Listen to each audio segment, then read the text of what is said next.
Help you God. Congratulations, sailors. We're proud of you. Alright,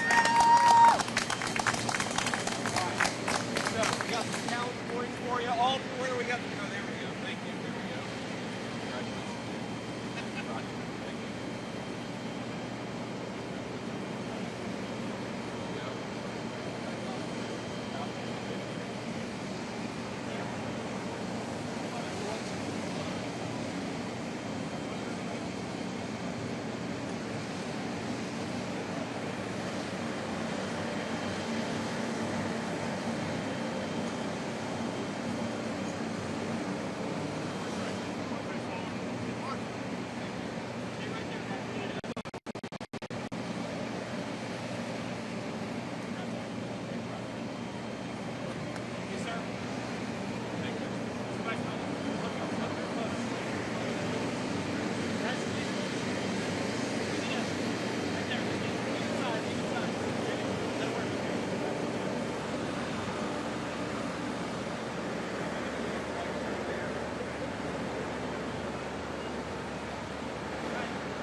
Shift over to the side.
No more than 5.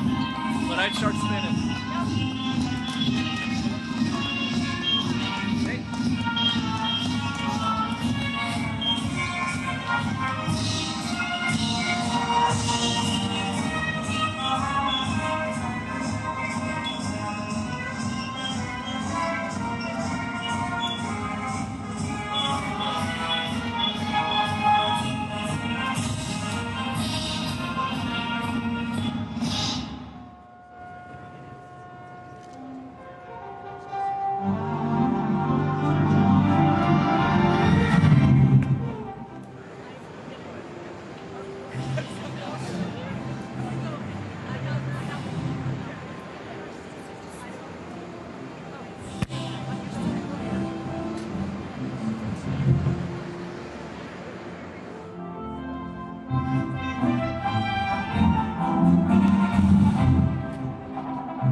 to the horizon, ladies and gentlemen.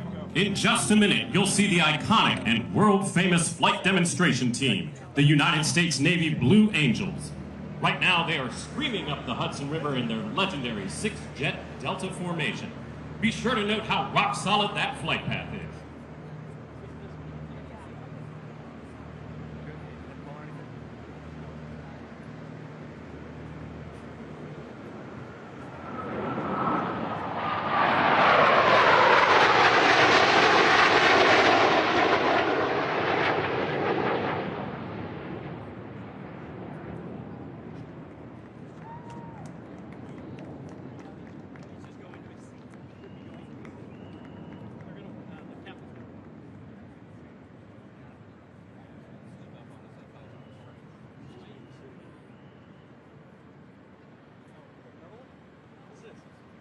Following closely behind the Blues, we have a massive, roaring wall of sound.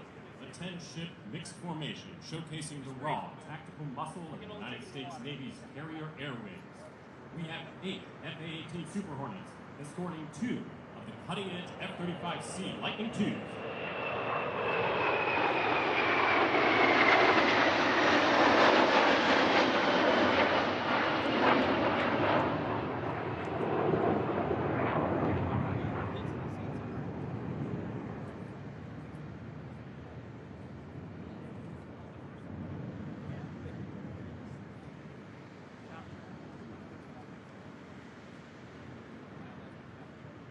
Breaking the tension now with the magnificent splash of color. Look up for the French Air and Space Force's elite aerobatic team, the Patrouille de France. These 9 Alpha jets are red, white, and blue smoke. What a beautiful display of Allied aircraft.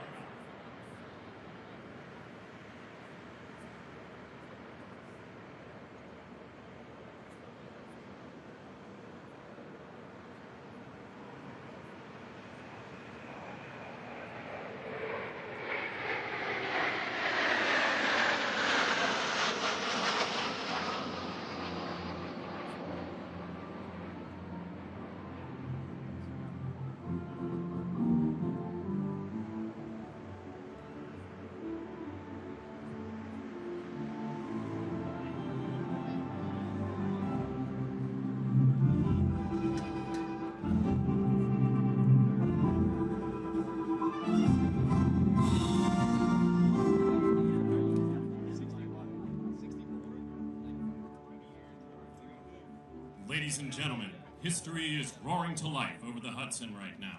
Look up to see the breathtaking commemorative Air Force in a stunning formation. Leading the pack are legendary heavy bombers from World War II, the mighty B-29 Super Fortress, escorted by a sleek, snarling P-51 Mustang.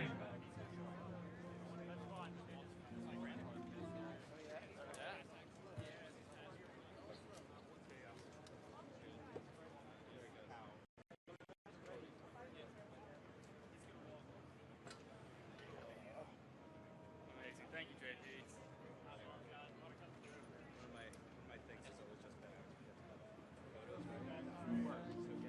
We're just gonna hang out for a second. Well, once it gets settled in his season, yeah, we'll go to that. I can pull you. We can get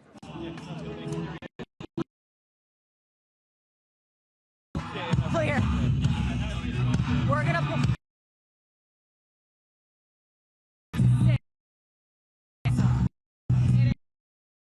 Where you guys going now? What's up? Where are you going now? So we're gonna go, once he sits down, we'll go, we'll get to another position to shoot like cut shot of him. Okay, you want me to go to the Molt? If you want to, but they're asking us to wait here. Yeah, But yeah, you go to the Molt, yeah. What are we gonna do? We're gonna go, they're gonna kind of take us around to get cut shots of the VP. Are we? For how long? A couple minutes?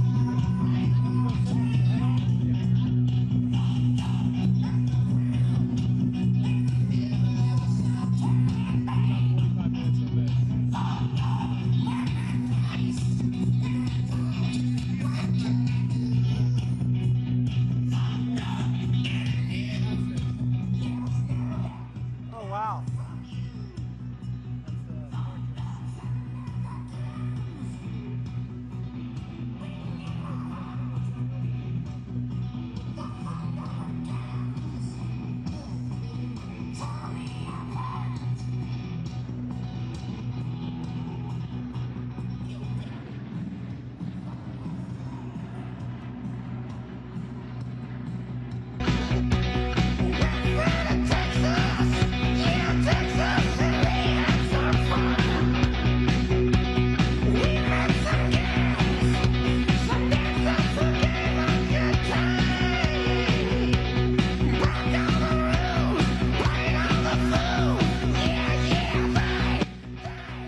From the deep rumble of the past to the futuristic sound of the present, look to the south as a U.S. Marine Corps MV-22 Osprey approaches the flight line. Watch closely as it crosses the center point. Those massive 38-foot prop rotors can gracefully shift from forward flight mode into a vertical hover. Today, it remains in forward flight as it flies up the Hudson before our eyes.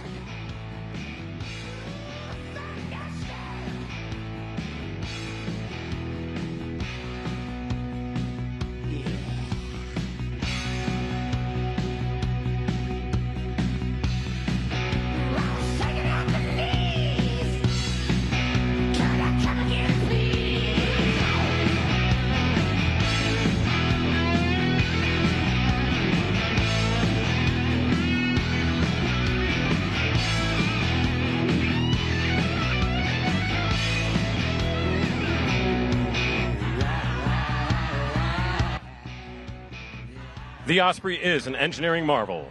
It is the world's first production tilt-rotor aircraft, giving the Marines the high-speed, long-range performance of a turboprop airplane combined with the vertical takeoff capability of a helicopter.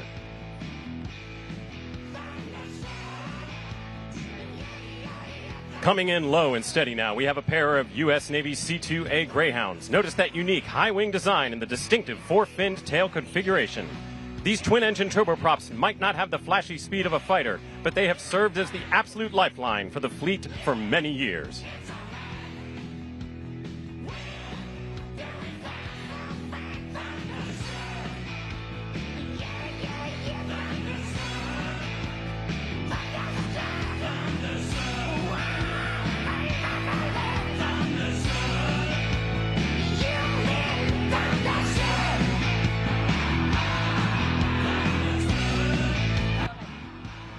Right on the heels of the Greyhounds, block out the sun for two massive U.S. Marine Corps KC-130J Super Hercules transports. These four-engine tactical tankers are flying in a tight side-by-side formation, showcasing the incredible stability of this legendary aviation framework. The Herc has been in continuous production longer than any other military aircraft in history, but these modern Marine Corps versions are uniquely specialized. The K in KC-130 stands for tanker.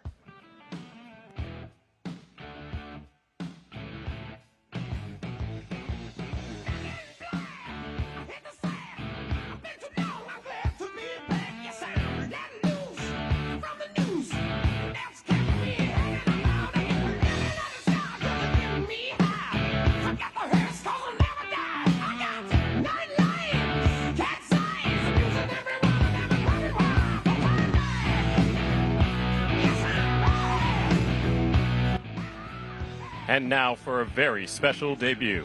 Looking to the south, we have a pair of sleek twin-engine turboprops flying by. These are the brand new U.S. Navy T-54A Marlin IIs, making one of their first major public appearances. This aircraft is the brand new backbone of the Navy's multi-engine training system, based on the commercial Beechcraft King Air 260. The T-54A is actively replacing the venerable T-44 Pegasus, which has been training naval aviators since the late 1970s.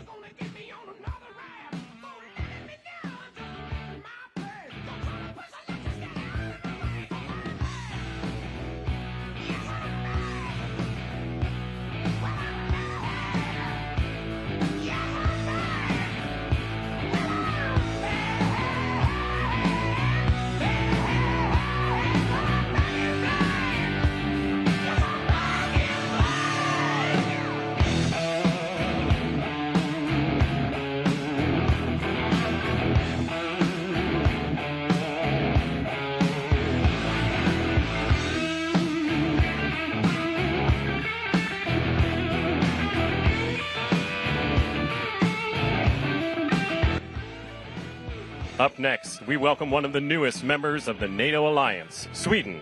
Hailing from the Swedish Air Force, this is their heavy lift champ, the C-130H, known locally in Sweden as the TP-84.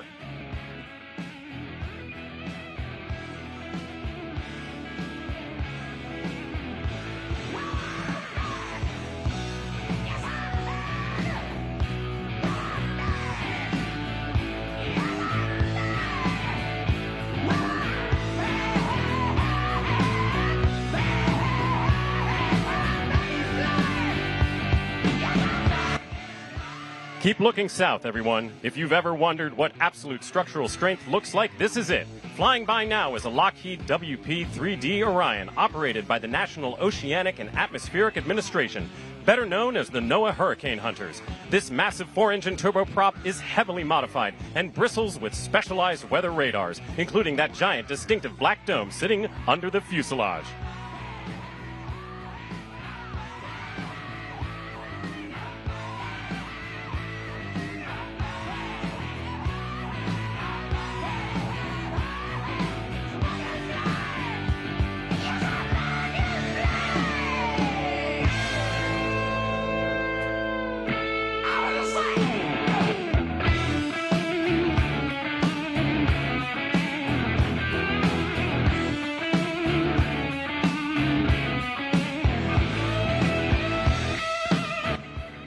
Coming in next, we have a beautiful two-ship formation representing the lifesavers of the U.S. Coast Guard. Leading the pair is the long-range HC-130J Super Hercules, flanked closely by its medium-range counterpart, the HC-144B Ocean Sentry. Representing the humanitarian heart of our armed forces, they sport that unmistakable, high-visibility white, orange, and blue paint scheme. These aircraft are a beacon of hope for those in peril at sea. They watch over millions of square miles of ocean, embodying the uniquely American commitment to saving lives and enforcing the rule of law.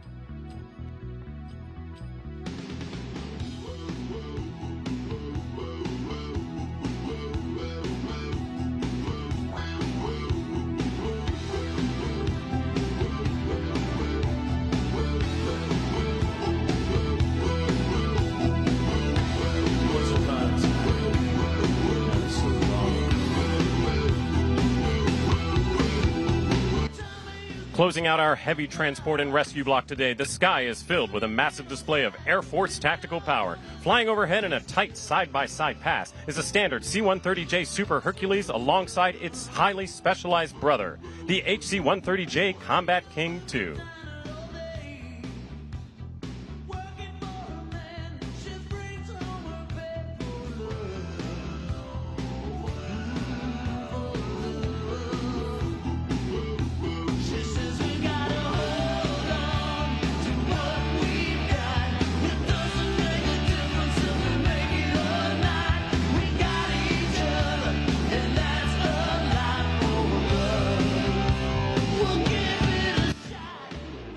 The HC-130J Combat King II is a legend as the Air Force's only dedicated fixed-wing personnel recovery platform.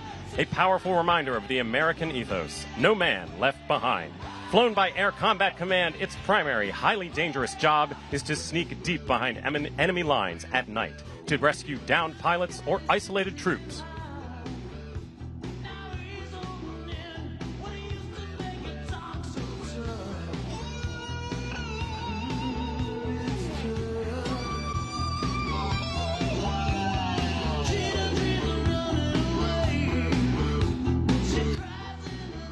Up next, beating the air into submission is an impressive 5-ship formation of U.S. Navy MH-60R Seahawks, known in the fleet as the Romeo. This helicopter, equipped for its primary mission of anti-submarine hunting, is the undisputed apex predator of the ocean surface.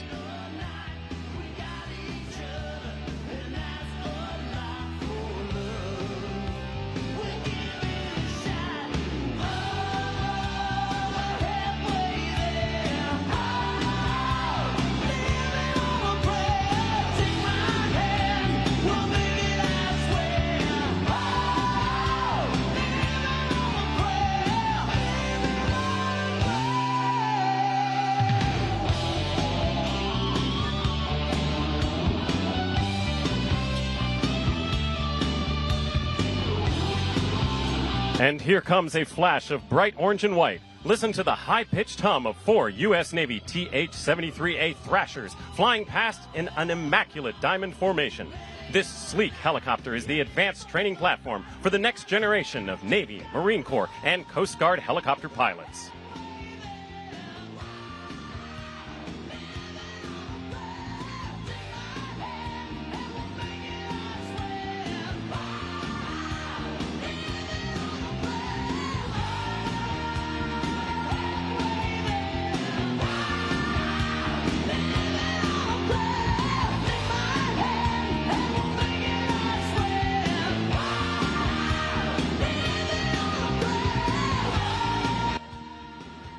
Representing the Kingdom of Spain, we have an incredibly rare mixed three-ship formation from the Spanish Air and Space Force. Look at this spectacular lineup: 2 nimble H-135 trainers and a rugged H-60.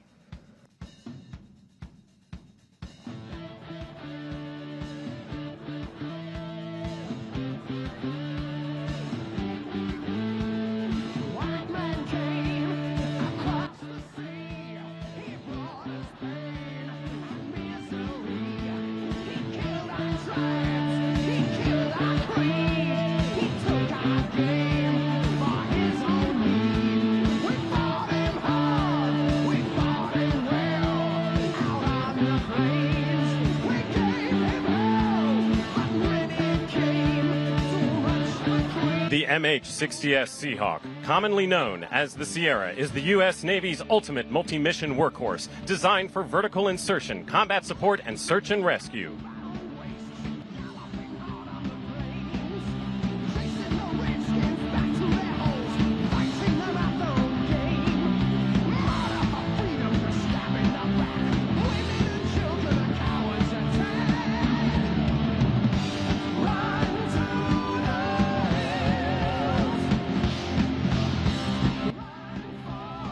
Up next, we have a pair of U.S. Navy CMV-22B Ospreys.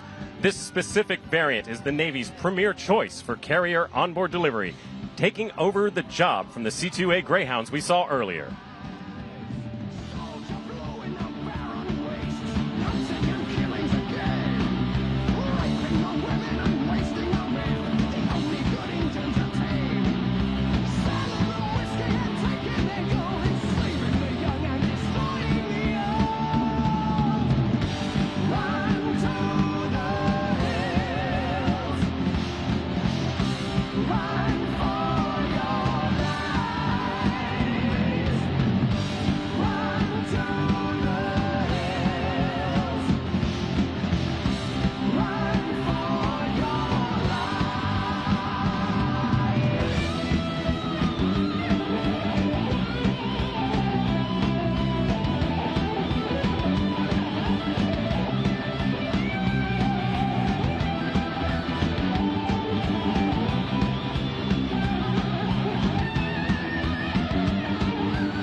And here comes a magnificent sight. 8 CT-114 Tudors from the Royal Canadian Air Force painting the sky with smoke. These jets belong to the legendary Canadian Forces Snowbirds as our closest neighbors and NORAD partners.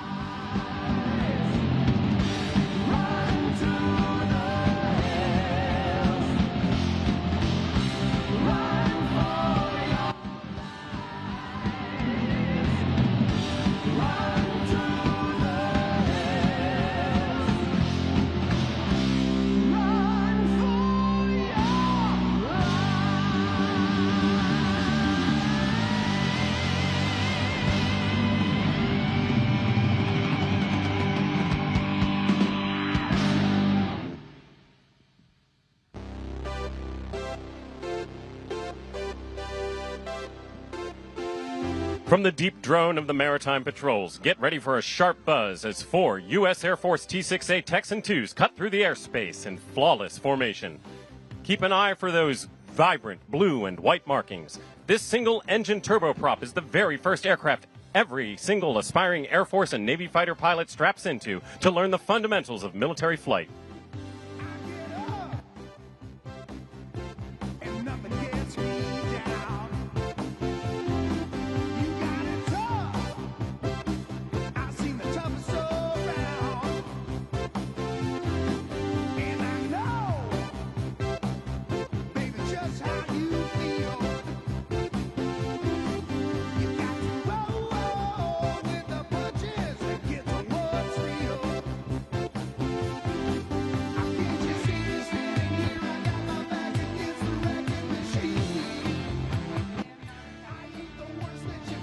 Swooping overhead now is a crisp formation of 4 U.S. Navy T-6 Texan II aircraft. Don't let the propellers fool you. This turboprop powerhouse is where every single Navy and Marine Corps pilot begins their journey to earning their wings of gold.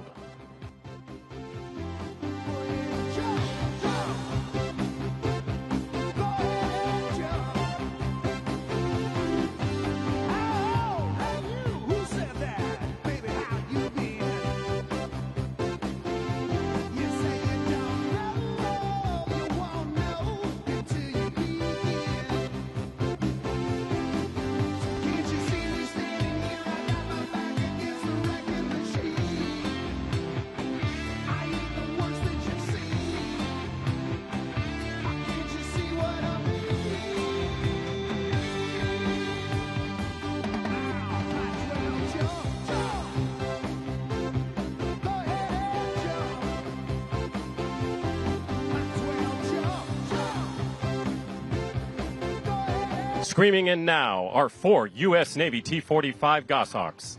This sleek, single-engine orange and white jet is the final step for student aviators before they transition to tailhook aircraft that land on United States Navy aircraft carriers.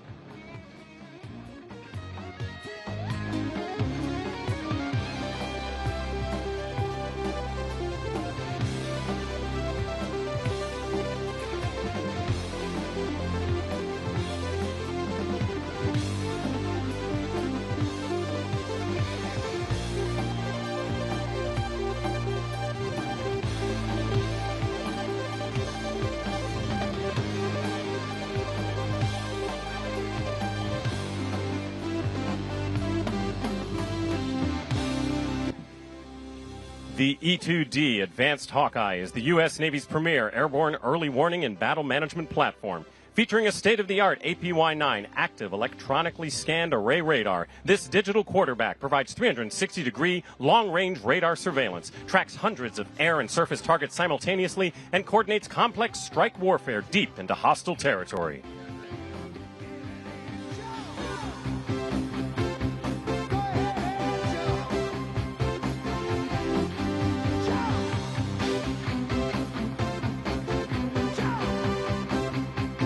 Did you know that the Hawkeye's distinctive rotating radar can monitor the air, sea, and portions of the land simultaneously, giving commanders an unmatched picture of the battle space before friendly forces ever arrive?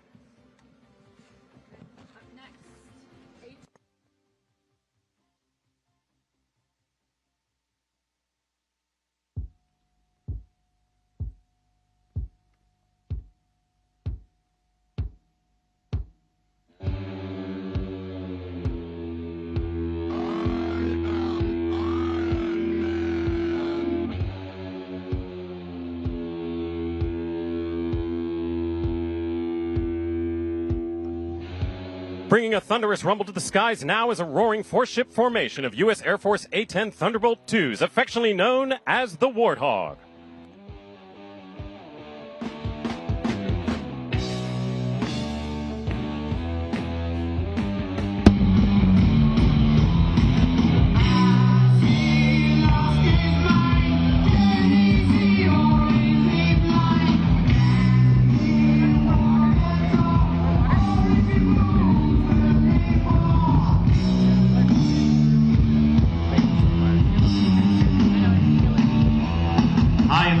Making a spectacular international appearance next is a single Airbus A330 multi-role tanker transport aircraft representing the Spanish Air and Space Force. This enormous wide-body aircraft is a true dual-threat asset.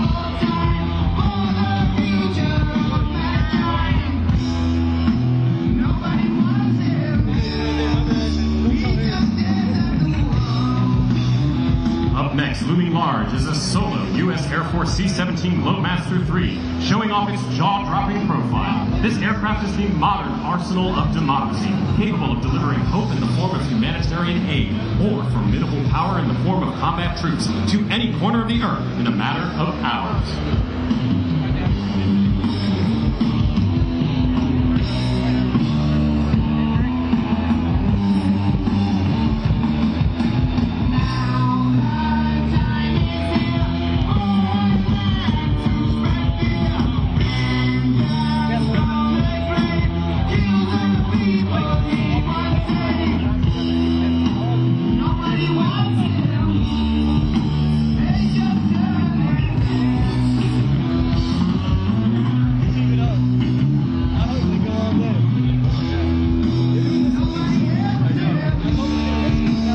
Shifting our gaze back to our international partners, the German Luftwaffe is represented by twin-engine Eurofighters. This formation shows off Germany's rapid reaction capability to deploy anywhere on the globe at a moment's notice.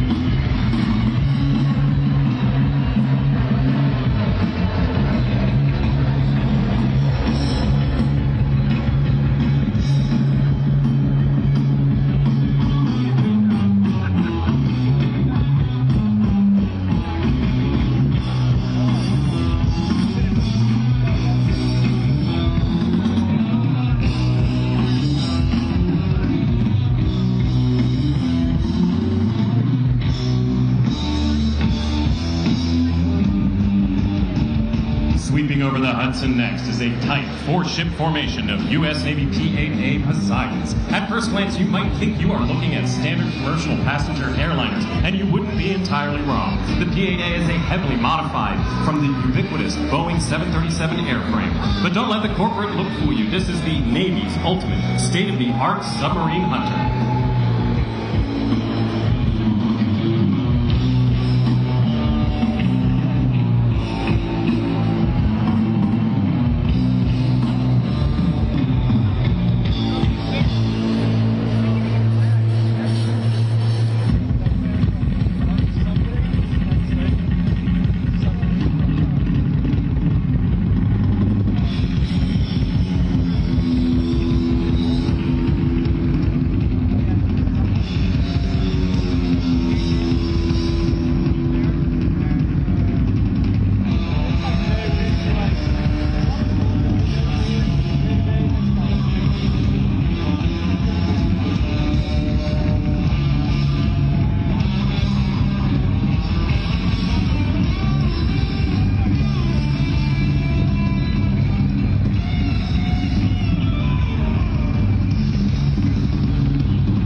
Sun, folks, because approaching from the south is the ultimate display of American strategic air power. A historic three-generation heavy bomber triad flying together.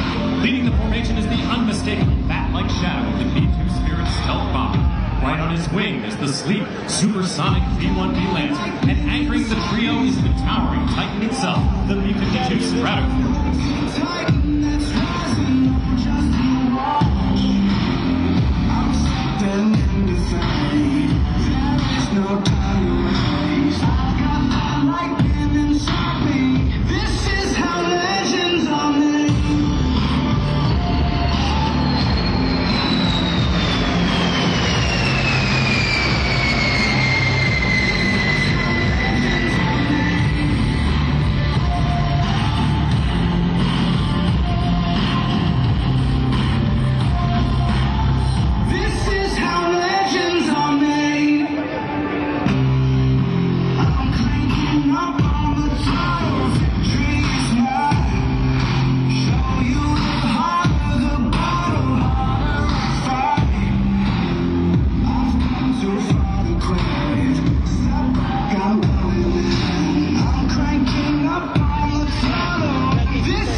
now is a thunderous four-ship formation from the United States Marine Corps, featuring 2 UH-1Y Venom utility helicopters and 2 sleek AH-1Z Viper attack helicopters, known to Marines as the Huey and Cobra. This dynamic duo is the ultimate tag team of the Marine Air-Ground Task Force. This is how legends are made.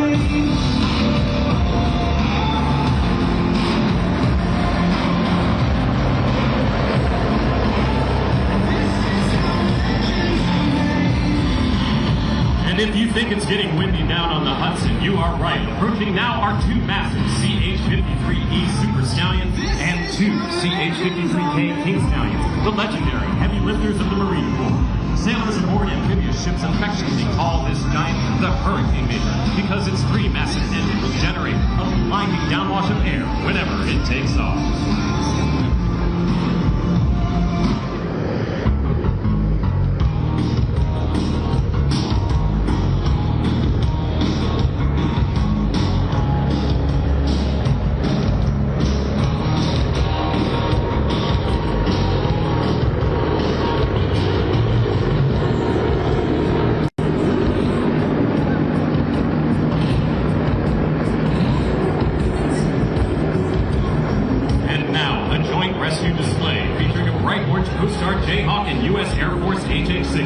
This is a beautiful showcase of inter-service unity.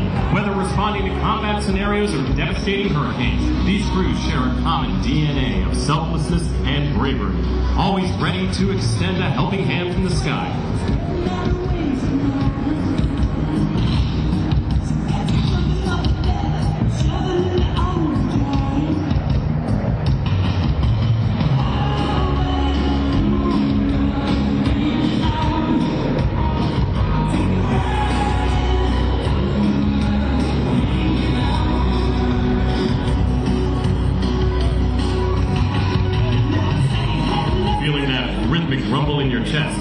Is the sound of the United States Army and Army National Guard storming the New York City skyline with a massive combined air assault formation. Leading the charge is the double-rotor CH-47 Chinook heavy lifter, flanked by lethal AH-64 Apache attack helicopters and many iconic UH-60 Black Hawk utility transports.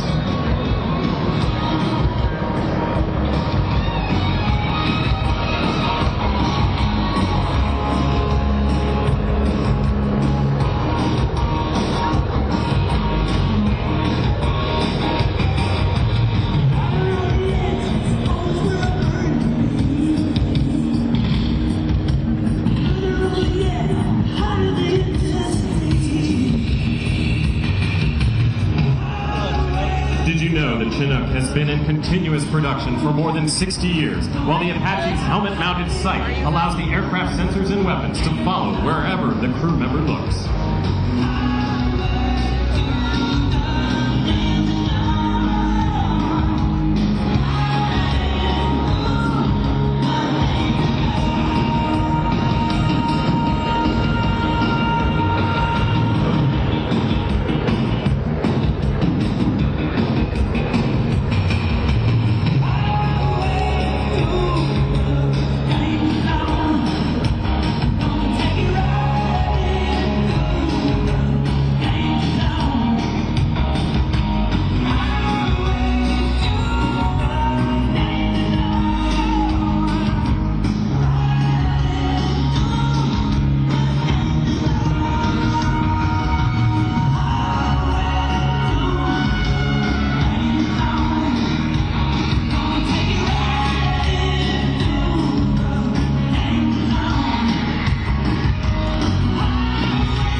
Looking south as a striking streak of black and gold arrives. The prestigious Al Fursan aerobatic display team representing the United Arab Emirates Air Force. These 7 elite pilots are flying their brand new twin-engine Hongdu L-15 advanced jet trainers. The team's stunning black livery represents the oil hidden deep beneath the earth, while the gold reflects the vast, beautiful sands of the desert.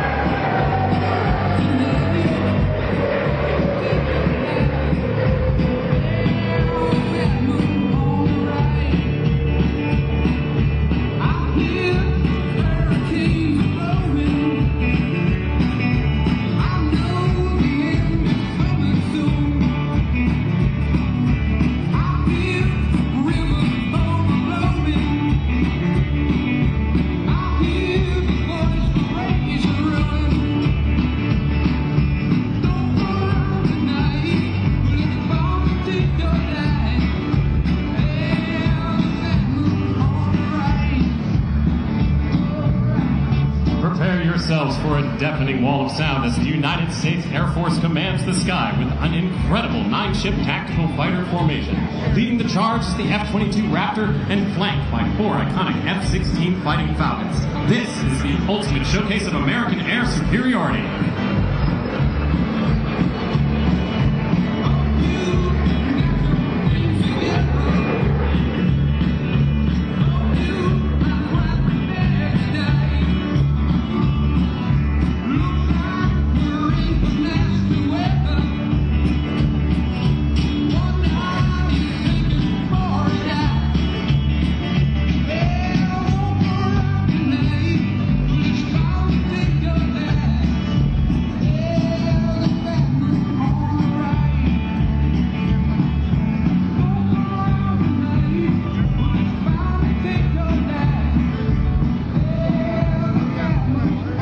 Screaming from the south next is a type formation from the U.S. Navy featuring 2 frontline FA-18 Super Hornets escorting nimble F-5 Tigers. These aircraft belong to the Navy's elite adversary squadrons, where iron sharpens iron. By simulating enemy tactics, these elite pilots ensure that when American aviators face real threats, they are the most lethal, highly trained warfighters on the planet.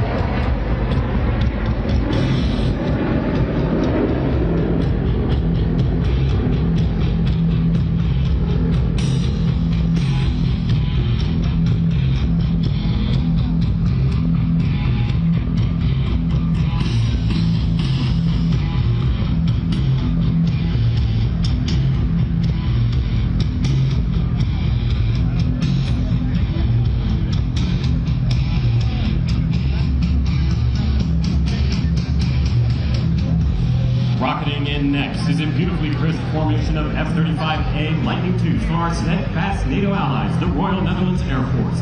The Dutch were one of the primary international partners involved in designing this revolutionary 5th-generation stealth fighter from day one.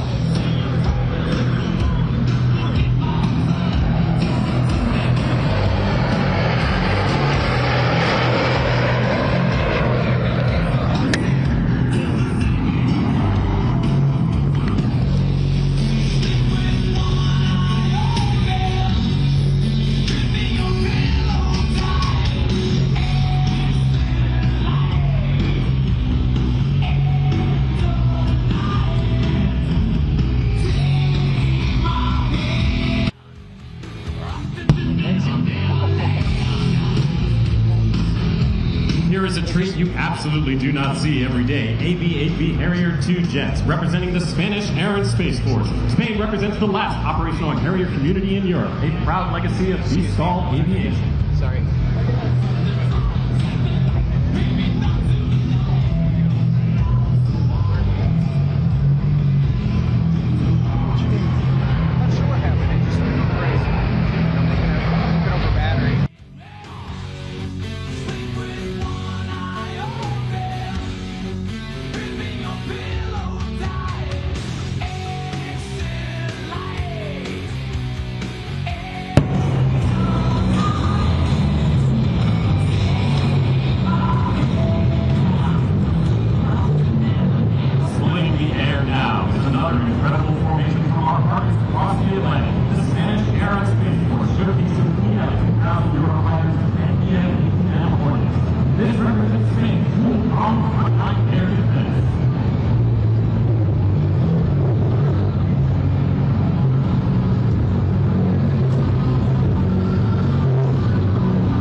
returning as the U.S. Marine Corps sweeps in with a formation of F-35B Lightning IIs and legacy F/A-18C Hornets. This is a beautiful snapshot of marine aviation in transition, but highlights the relentless, anytime, anyplace expeditionary power that keeps American interests hard home.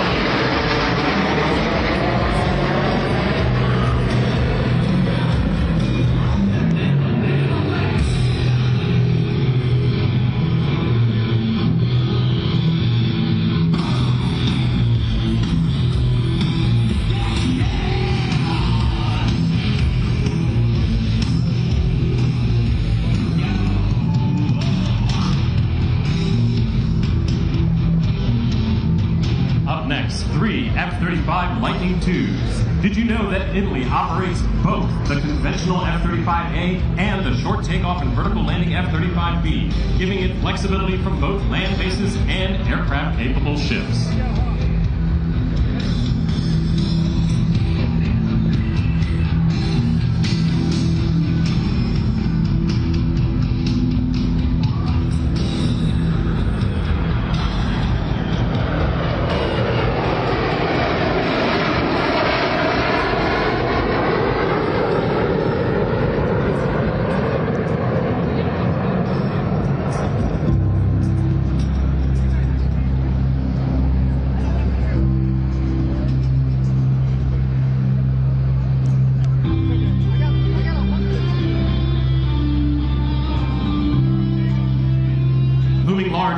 City skyline is an essential site in global military operations. A massive U.S. Air Force KC-135 Stratotanker flanked by F-35A Lightning IIs.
Air Force T-38 Talon, which has shaped generations of American aviators. For decades, it has trained fighter pilots, bomber pilots, test pilots, and astronauts in the skills needed for high-speed, high-performance flight.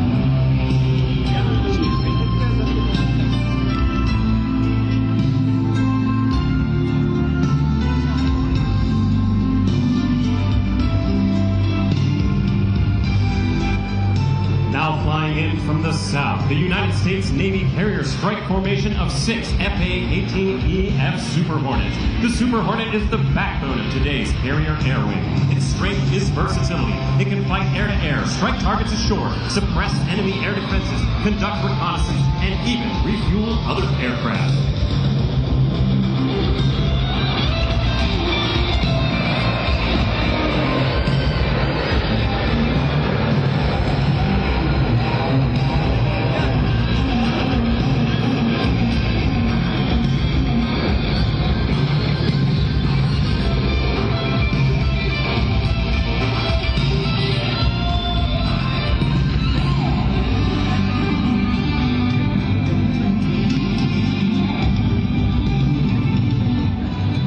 Closing out our aerial review today with unparalleled British flair, look up for BAE Hawk T-1s from the United Kingdom's Royal Air Force, the world-famous Red Arrows. Watch as they fill the sky, trailing a magnificent patriotic plume of red, white, and blue smoke right across the city's skyline. What a spectacular, vibrant exclamation point to end our review.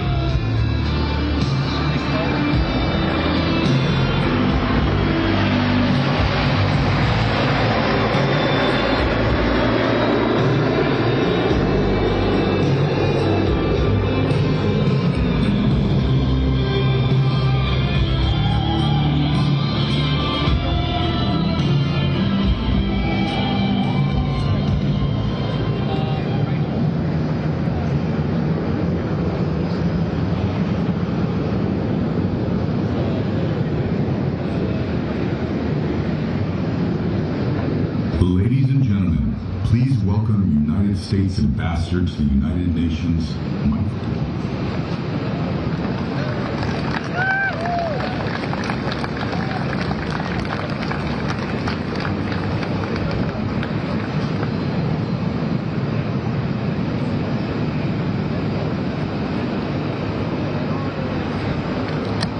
Hello, everyone. Great to be with you. And I just wanted to take a minute to talk to you about how incredible this day is and where we're sitting right now. To put it in perspective, for all of human history, thousands of years, we, people, got our rights from kings, queens, emperors, czars. That's how incredible our founding fathers.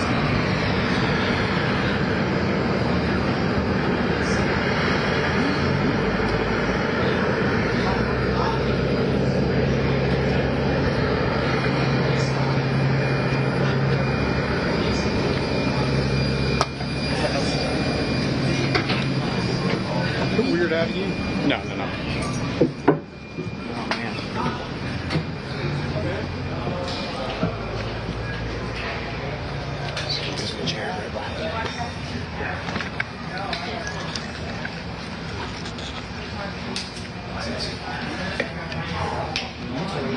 For, they always have to be defended. Now, as a diplomat, under a president for peace, under a vice president for peace, I can tell you what, they do all they can to make sure we're using words, not bullets. But our enemies know, our enemies absolutely know, when we're sitting at that diplomatic table and they look offshore and they see a ship like this, full of badass sailors, full of badass Marines, and sitting side by side with capable allies, they know President Trump, Vice President Vance, Secretary Rubio mean business, and they make my job a hell of a lot easier. So, as an Army guy, I stand here today proud to say, go Navy, and happy birthday, America. Thank you, and I salute you. God bless you.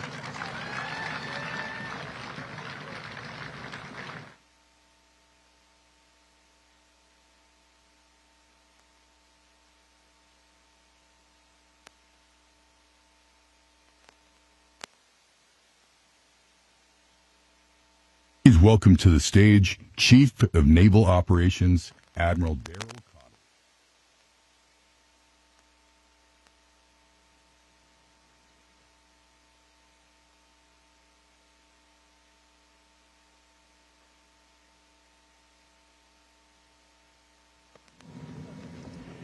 Good morning, everyone.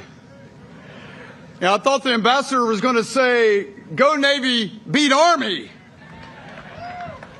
Vice President Vance, Acting Secretary of the Navy Cal, distinguished foreign heads of Navy, senior leaders, sailors, Marine, Coast Guardmen, honored guests, and friends, it's my pleasure to say welcome aboard USS Kearsarge. Vice President Vance, thank you for being with us here today. Your presence means a great deal to the Navy and Marine Corps team and every nation represented here.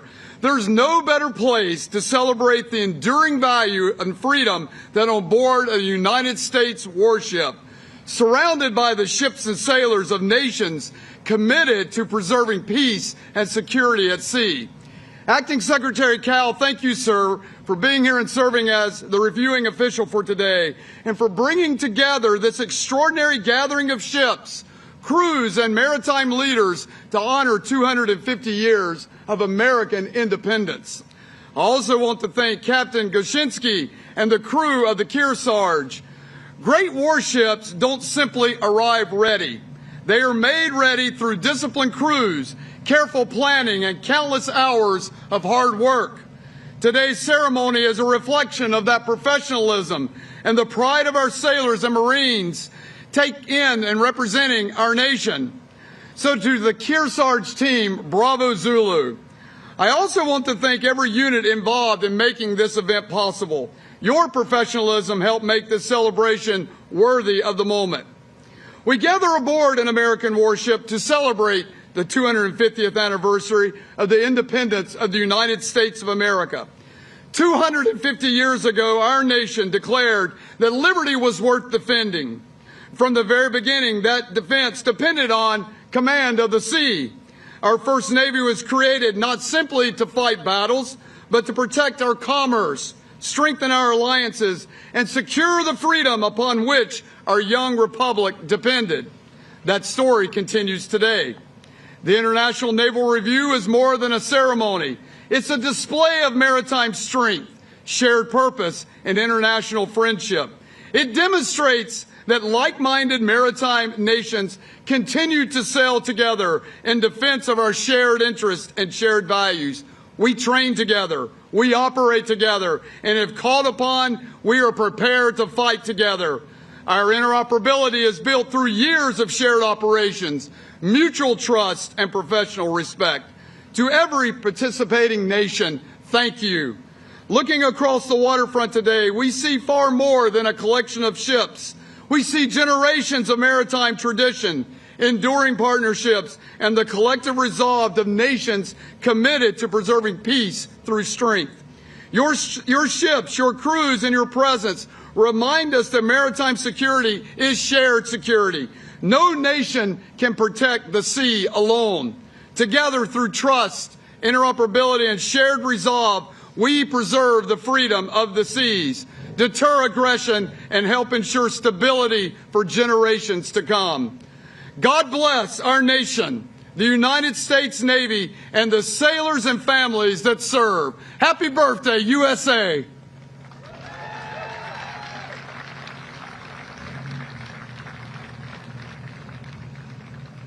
Please welcome the Acting Secretary of the Navy, the Honorable Hung Cao.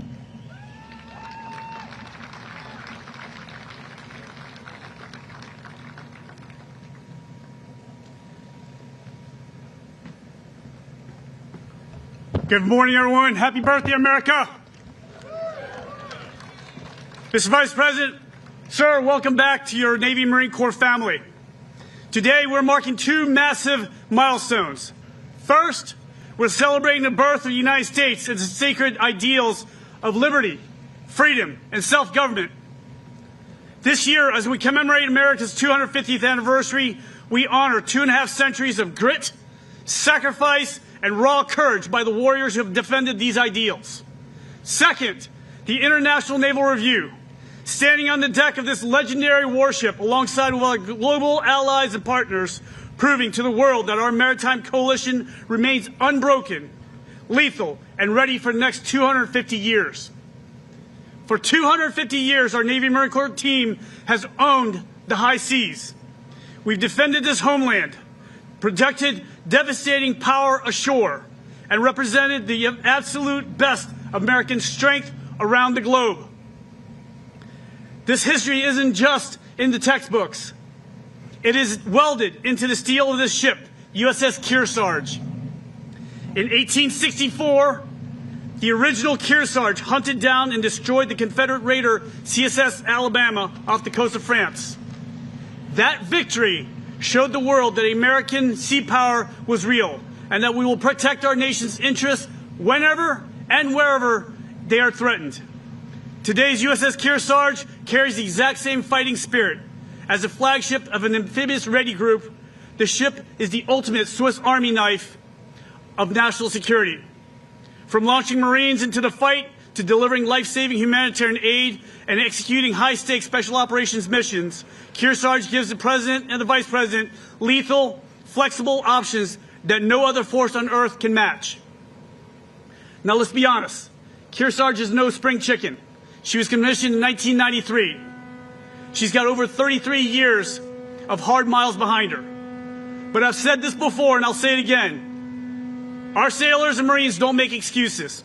Heck, you can give them a rusty K-bar and a leaky canoe and they'll sneak into your country and kill you. As for this ship and her crew, they rescued an Air Force pilot downed in Bosnia. They evacuated 2,500 people from the chaos of West Africa. They brought the fight to the enemy during Operations Enduring Freedom, Iraqi Freedom, and Operations over Libya. They surged into the Middle East to secure vital global shipping lanes and hunt down maritime threats. They delivered life-saving disaster relief in the Caribbean and Latin America, stepping it up during Hurricanes Irma and Maria when they devastated the region. And recently, they pushed deep into the high north and Baltic Sea, operating side by side with our allies and partners to remind our adversaries we represent maritime dominance wherever we sail. For 3 decades, Kearsarge sailed the world to reassure allies and remind our enemies, if diplomacy fails, we have a very big stick. American sea power is measured by our readiness to fight and our absolute commitment to serve. The International Naval Review isn't just about looking to the past, it's a call to action. 250 years ago, our founders knew that America's survival depended on a dominant Navy, and today we're answering that same call. That is the drive behind President Trump's Golden Fleet, our blueprint to build the dominant naval force that will carry America to the next 250 years. We're going to build ships. We're going to expand our fleet, rebuild our shipyards, inject strength into our industrial base, and dominate the technology of tomorrow.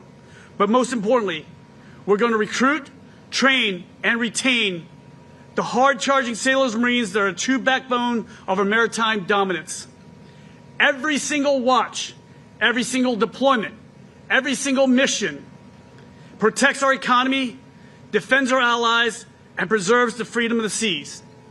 The Golden Fleet of today is like Teddy Roosevelt's Great White Fleet before her. It is our promise to the next generation that America will continue to lead, continue to deter, and continue to preserve peace through strength.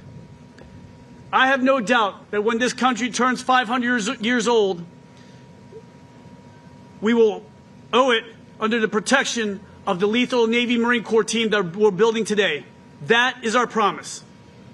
To our sailors and Marines, I'm never above you, I'm never below you, I'm always beside you. Semper Fi and Hoo-yah. Now, it is my distinct honor to introduce a leader who has fought tirelessly for our service members, our veterans, and our families. A brother in arms who once wore the uniform of the United States Marine. Ladies and gentlemen, please join me in welcoming the 50th Vice President of the United States, the Honorable J.D. Vance.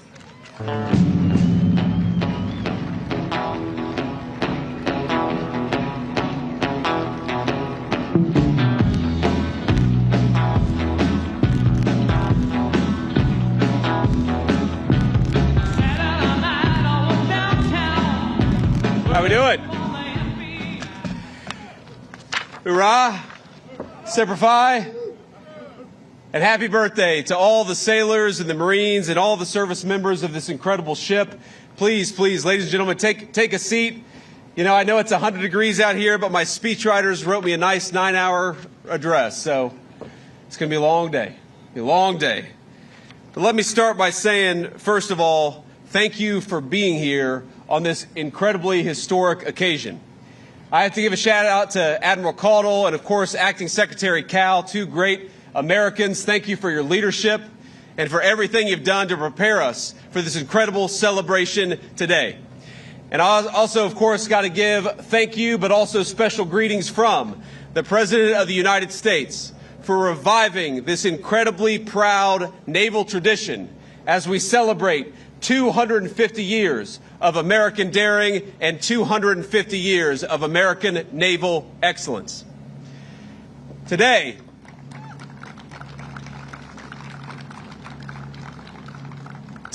we celebrate 250 years of America facing the future without fear. We celebrate 250 years of proving what a free people can achieve by the providence of our almighty Creator. I want to welcome the incredible sailors who are with us today, all the Marines, the Coasties, and countless others from all of our forces who serve our nation and do so proudly. And I especially want to thank and welcome our wounded warriors and Gold Star families, many of New York's finest police officers and bravest firefighters, and of course we have a number of local leaders from across this tri-state area. I'm honored to welcome the dozens of Navy chiefs and other guests from other countries around the world who represent the vessels joining us in today's review. And to the Americans who are watching back home, we have over 50 countries from all over the world who chose to send fighters or naval vessels here to honor our country. And we say from the bottom of our hearts, we are grateful for our friends, grateful for our allies on this special anniversary.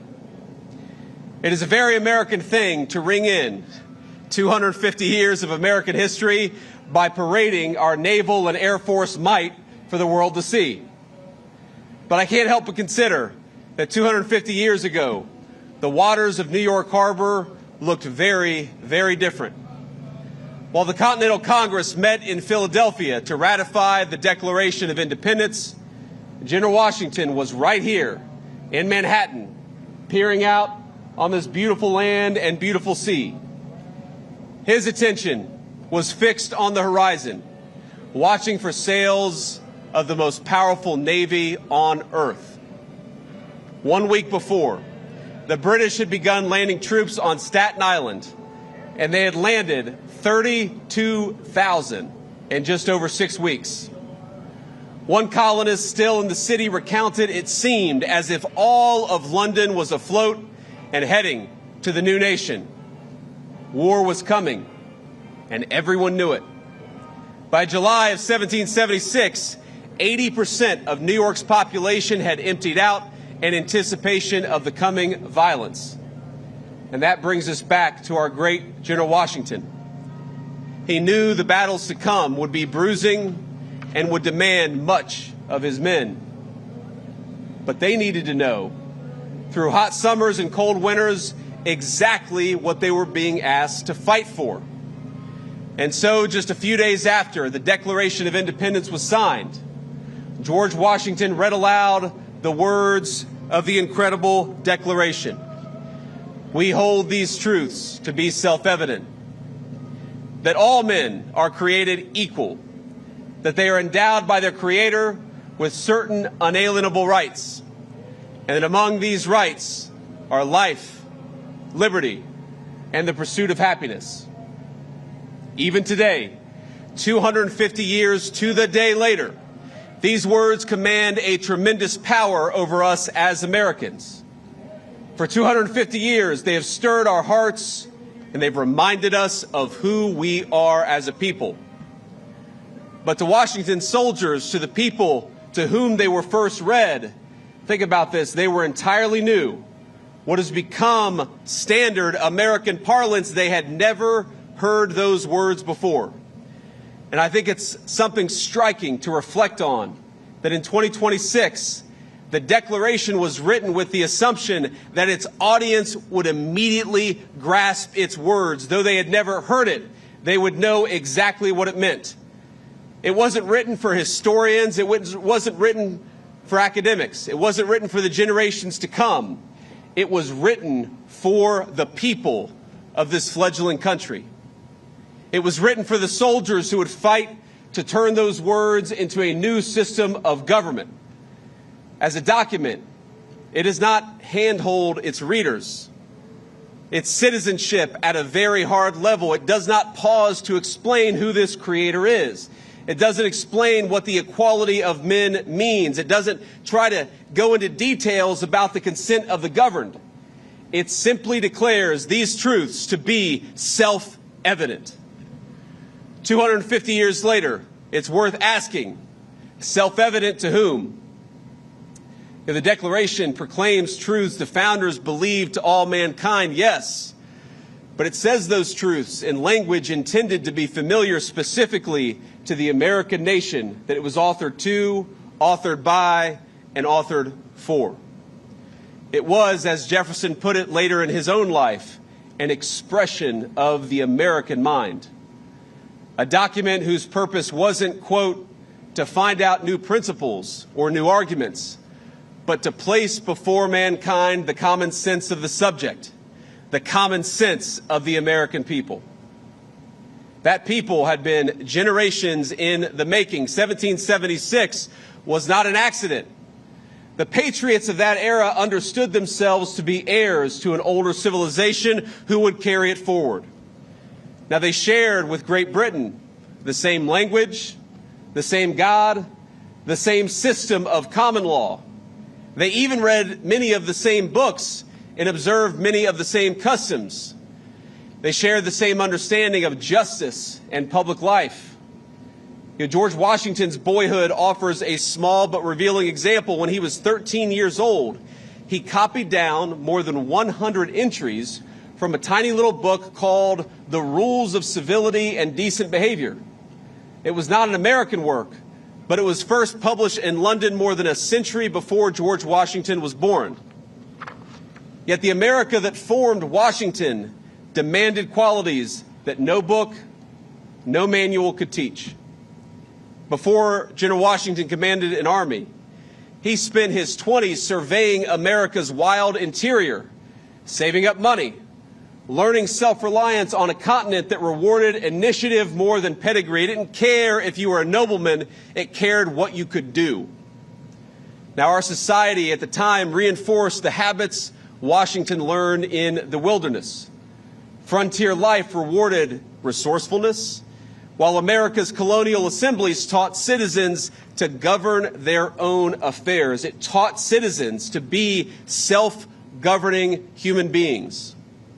Churches at the time, especially those who were touched by the Great Awakening, reminded congregants that no earthly hierarchy outweighed the equal dignity of every human soul before its creator. All of that came together.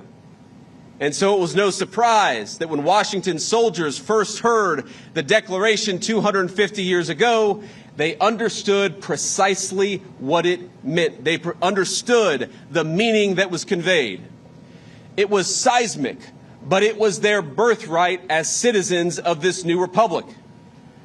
The words might have been new, but they expressed a feeling, something that already lived in the heart of every single American patriot, and I believe those words still live in the heart of every single American patriot today.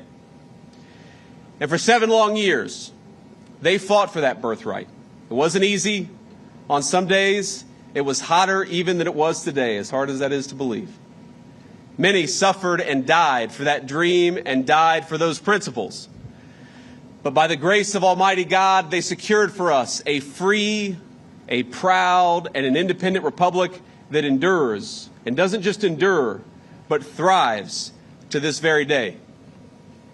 As Washington traded in the uniform for the presidency, he remained preoccupied with the physical land that had shaped him. He imagined wagons crossing mountains, paths out of the Alleghenies and the Appalachians, and canals connecting the Potomac and the Ohio River to its western valleys. Our first president would not live long enough to see that vision of a continent connected. He would not live to see it to completion. But the rivers he surveyed in his youth carried on westward without him. They carried settlers and new riches and cities waiting to be built. And eventually, they carried a 13-year-old boy by the name of James Buchanan Eads. In the fall of 1833, Eads and his family, like many Americans, moved west to the nation's growing frontier, the land of opportunity. And as their steamboat approached St. Louis, its boiler exploded, throwing him into the turbulent waters of the Mississippi. The family lost everything, every earthly possession, and the river nearly killed young Eads. From that moment on, he vowed not to be a slave to that mighty river, but to make it his own. He received no formal education, but to support his family, he sold apples on the St. Louis riverfront, captivated by the bustle and frontier of boomtown St. Louis. At 16, he took a job on the water, and not long after, he conceived of an idea that most engineers at the time, they thought it was crazy. They thought it was insane. You know, sunken ships and other treasures lay scattered along the bottom of the Mississippi. No business in the world existed to salvage them, to take that buried treasure on the bottom of the mighty Mississippi and bring it to work for people. Unlike the more peaceful streams out east, the river's strong currents and turbid waters, most insisted that ordinary diving in the mighty Mississippi was impossible. You could not do what Eads proposed that we do. But he disagreed. And so he did what every American does when they're told they can't do something. He went out and did it anyway, and he did it himself. He bought a 40-gallon whiskey barrel, fixed it to a diving bell, and climbed in, and down he went all by himself. The riverbed was pitch black, the current pulling his feet every which way. Sand swirled around him like a dense snowstorm, he later recalled. But he located his target, a large hunk of lead, tied on the cable, and came back to the surface. Eads went on to become one of the nation's greatest civil engineers. He built the very first bridge spanning the Mississippi River south of its confluence with the Missouri. An impressive feat for a man who'd never built a bridge before. The people who told him, you can't build the most difficult bridge because you've never built a bridge before, he said, yes, I can, because I'm an American and I'm going to do it myself. It was the first on the planet, that bridge, to be made of steel. And residents of St. Louis still use that bridge to this very day, nearly 200 years later. That is American ingenuity and American greatness. At the river's mouth in Louisiana, Eads raised jetties that helped calm its violent flooding to prevent the buildup of silt. And by doing so, he transformed New Orleans from the 9th largest port in the United States to the 2nd most powerful port in the world, rivaling only the city that stands behind us. But Eads had already faced a still greater test, because as the Civil War broke out, the government summoned him to Washington for his help building the ironclads which the United States Navy would seize the Mississippi with. It was no matter that Eads had never built a gunboat in his life. He had never built a gunboat ever. Instead, he completed 700 of them in 100 days. It's unbelievable. The river ships that Eads built were so strong that the Navy deployed them into the ocean to secure the Gulf. They served their purpose. They defended the Mississippi, and in doing so, they helped preserve our Union. And so it kept growing. And of course, the American frontier made way to farms and factories stretching further and further west. River towns became great cities.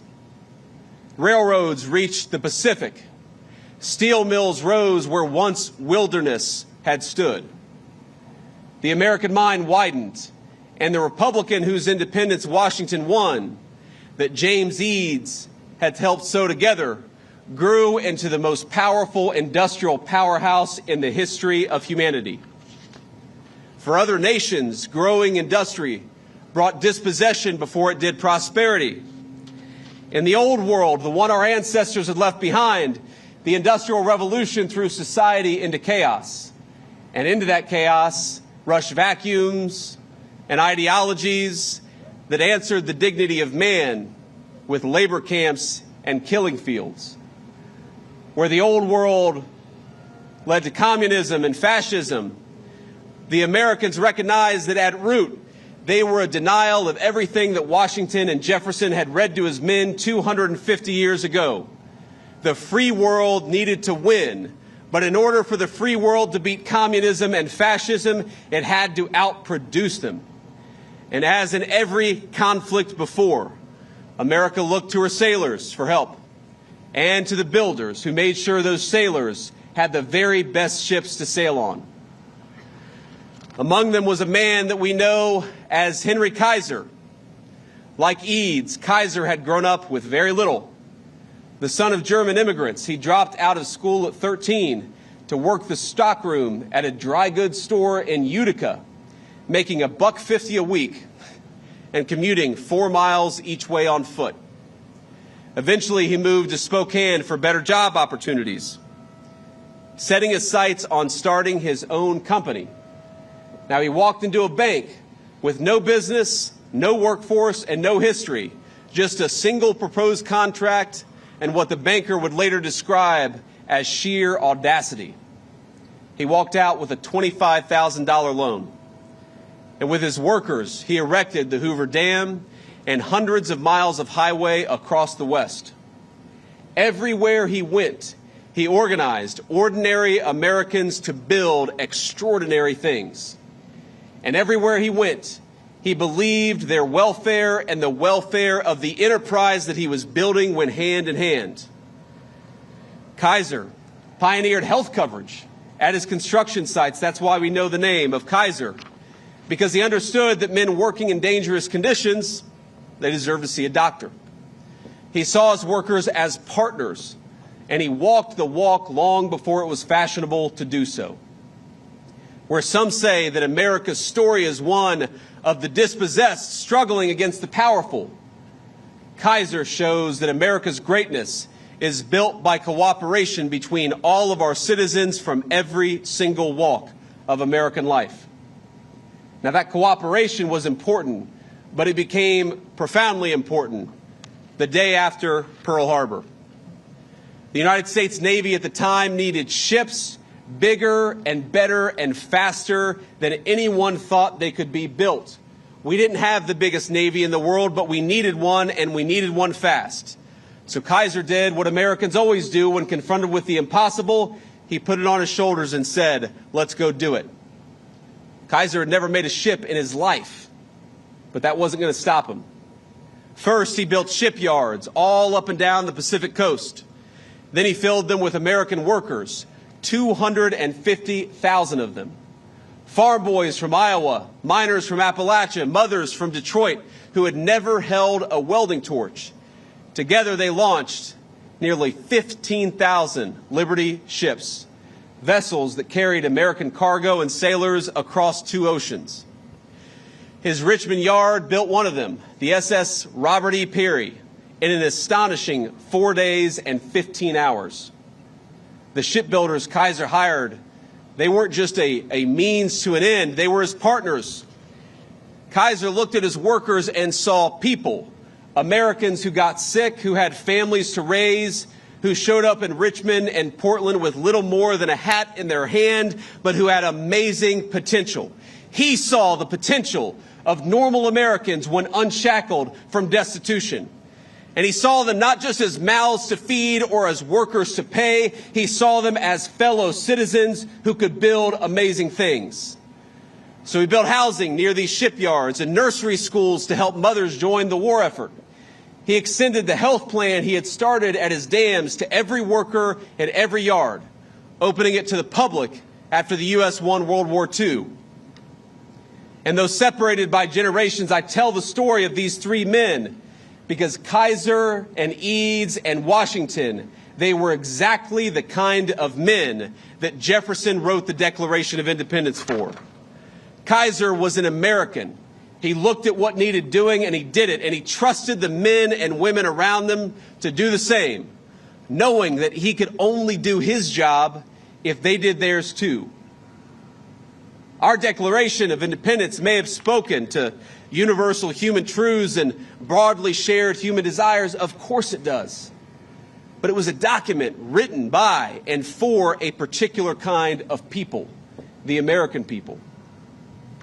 from General Washington to James Buchanan Eads, from Henry Kaiser, one of America's great shipbuilders, to the sailors standing here today. And by the way, what you folks watching at home on TV may not realize is that everything that you saw, everything that you see today was destroyed last night in a storm, but these great sailors rebuilt it in 12 hours so that you all could be here, so that we could have this amazing procession, and so we could celebrate our 250th birthday in style.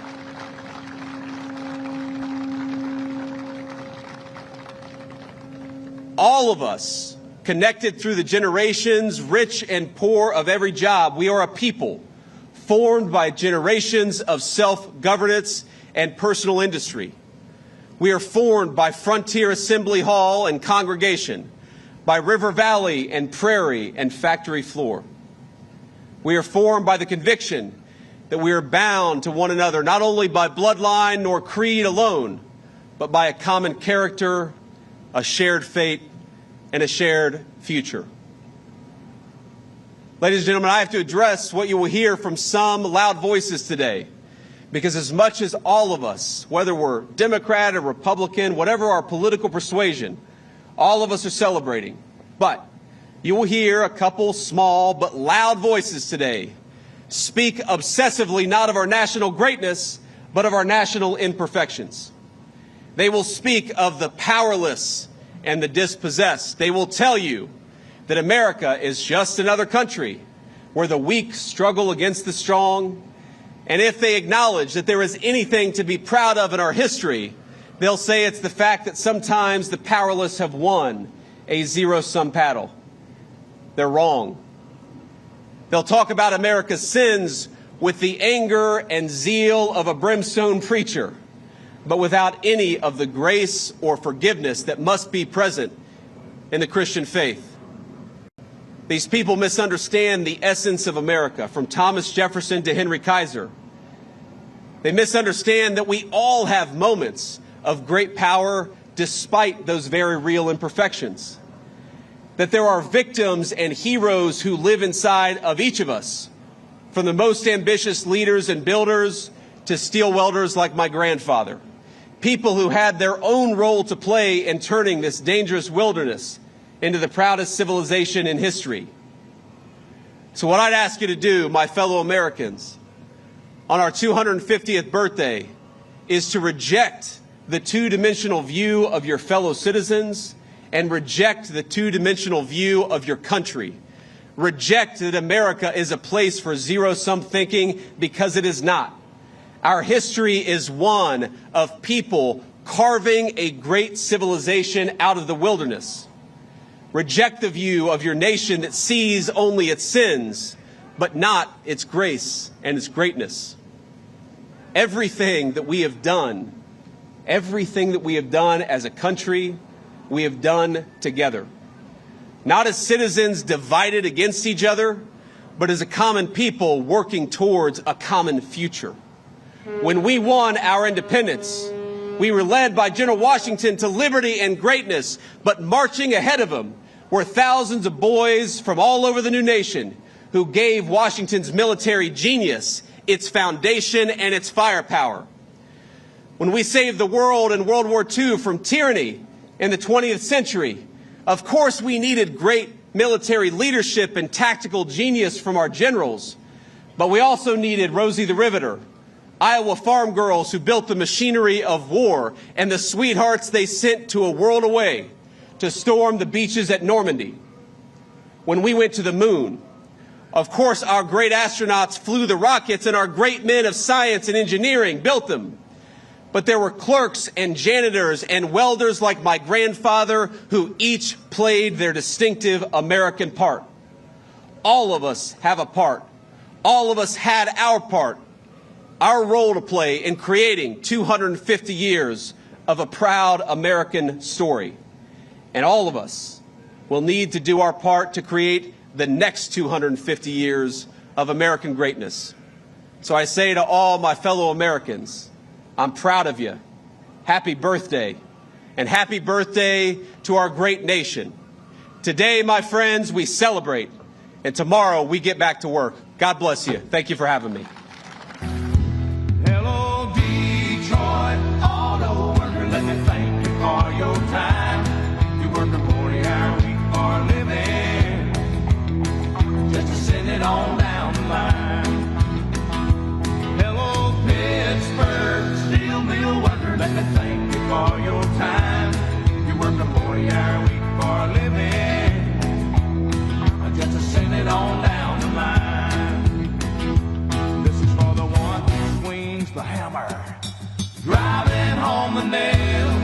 For the one behind the counter, ringing up the sales. For the one who fights the fire, the one who brings the mail. For everyone who works behind the scenes, you can see them every morning in the factories and the fields, in the city streets and the quiet country towns, working together like spokes inside a wheel. They keep this country turning around. Hello, Kansas, Wheatfield farmer, let me thank you for your time. You work a 40-hour week for a living, just to send it on down the line.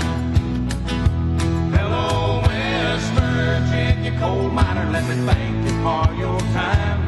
You work a 40-hour week for a living, just to send it on down the line. This is for the one who drives the big rig up and down the road. For the one out in the warehouse, bringing in the load. For the waitress, the mechanic, the policeman on patrol. For everyone who works behind the scenes, with a spirit you can't replace with no machine. Hello, America. Let me thank you for your time.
Jessica is trying to figure out if that board moves to the factory work.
Ask what live view. Just check it. You're right.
This is 37. This is mic number 37. 37. This is 37. 38. This is 38.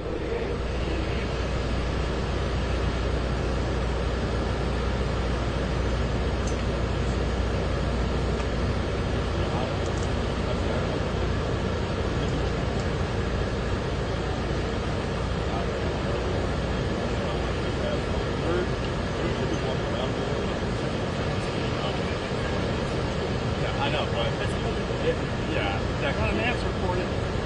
Nobody ordered. I am not joking. I am not joking. The guy just rolled up with a cart and had an audio breakout box, and I said, "Oh, just now." And he goes, "It was just ordered." And it's a hodgepodge, so I would get on it early if I was there at the other end of the riser right now, just unloading your cart.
Excited and honored to have you join us as we continue to celebrate our nation's 250th anniversary, 250 years of freedom. My name's Rob Lowe from Aledo, Texas. I am the voice of the Air Dot Show Tour.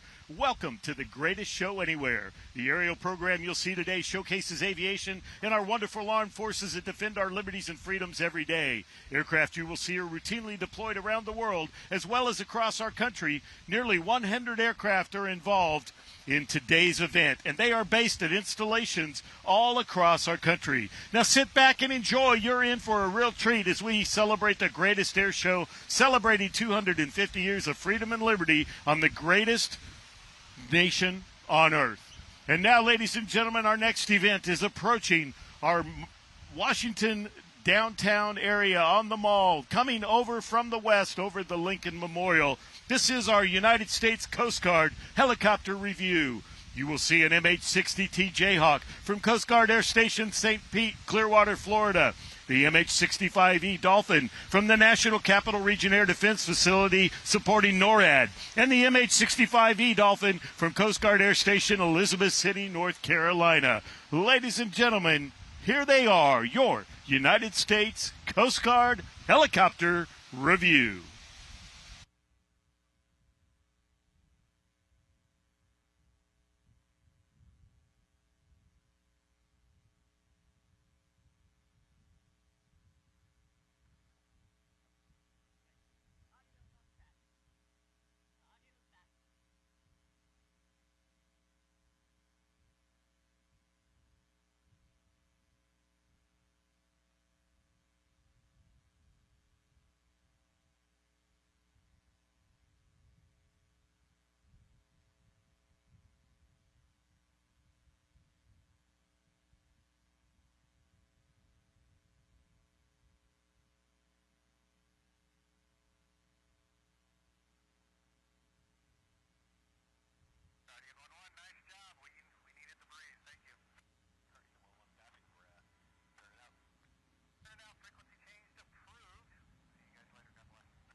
Well, ladies and gentlemen, these wonderful United States Coast Guard helicopters are used for search and rescue, medical evacuation, and support law enforcement operations.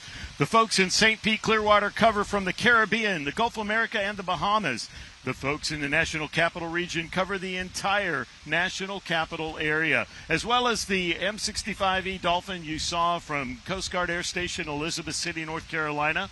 They cover everything from Greenland to the Azores and the Caribbean. Ladies and gentlemen, our warfighters and our coasties defending our freedoms every day.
Well, ladies and gentlemen, welcome back to Salute to America 250. We're excited to have you with us here this afternoon. Making their way in next is the United States Coast Guard Fixed Wing Review. In this flight of three, you will see an HC-144B Ocean Sentry. This aircraft comes from the Aviation Training Center in Mobile, Alabama.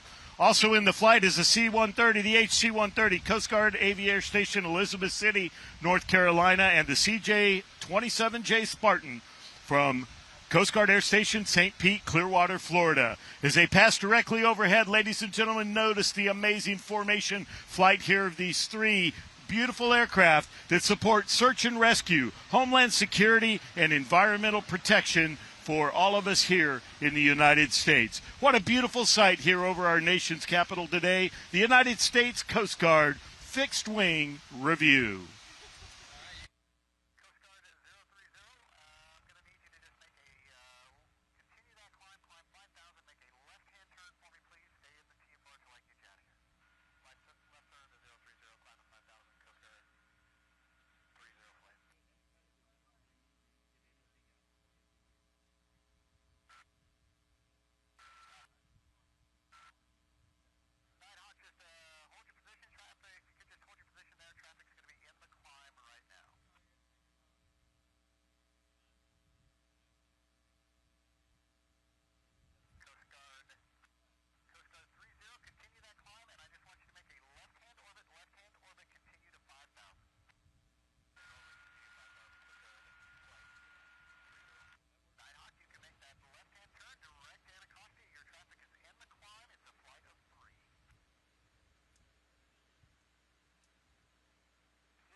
Well, welcome back, everybody, to Salute to America, the greatest air show in the history of our country. Up next is the United States Army parachute team we all affectionately love and know as the Golden Knights. Joining me on stage is Private First Class Nate Hilzendegger. Welcome, sir. We're glad to have you with us. Thank you, Rob. We are honored to be here. How you doing, brother? We're doing good. So we're going to see it's 3 different passes here from a joint jump between the United States Navy Leapfrogs and your wonderful team, the Golden Knights. First jumper is a solo. Tell us a little bit about what we'll see. Yeah, sure. So the first jumper of the day is what we call a wind dummy.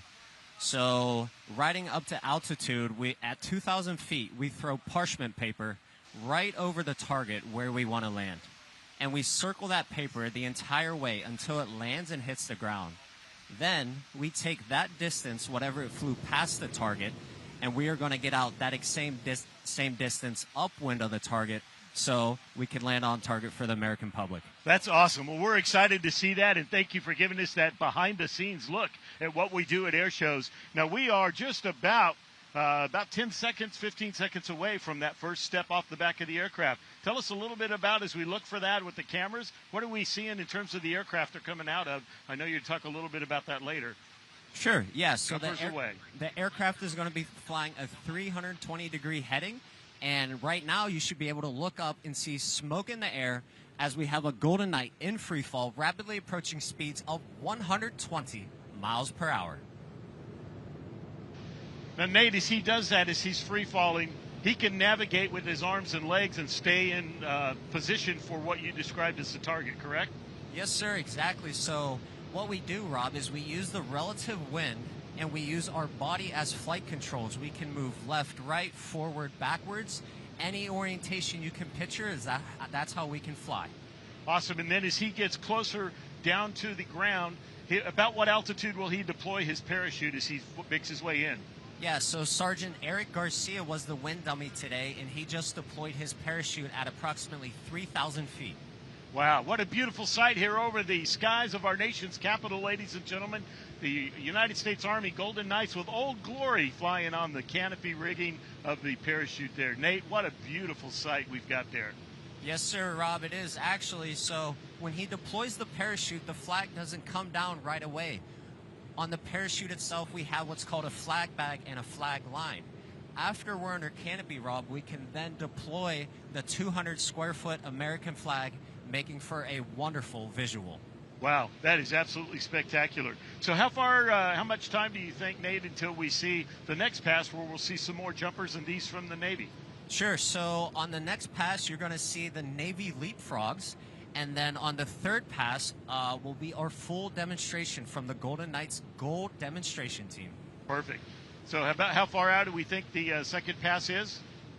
I would say approximately 30 seconds, Rob. Okay. Well, ladies and gentlemen, let me tell you a little bit about the United States Navy Leapfrogs. As you look skyward, you will see jumpers exiting the aircraft shortly, thousands of feet in the air. In free fall, they will reach speeds of up to 120 miles per hour before deploying their canopies.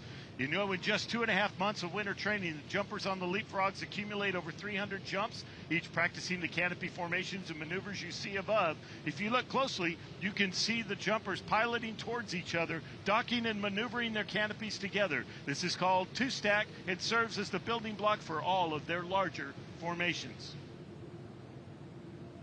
Now, the jumpers in the Leapfrog come to the team after years of real-world operational experience. Their mission here at Navy Parachute Team is to temporarily exit the shadows in order to showcase the teamwork, precision, and excellence of naval special warfare community. To inspire the next generation of American warfighters, following their 3-year commitment here, they return to their operational units.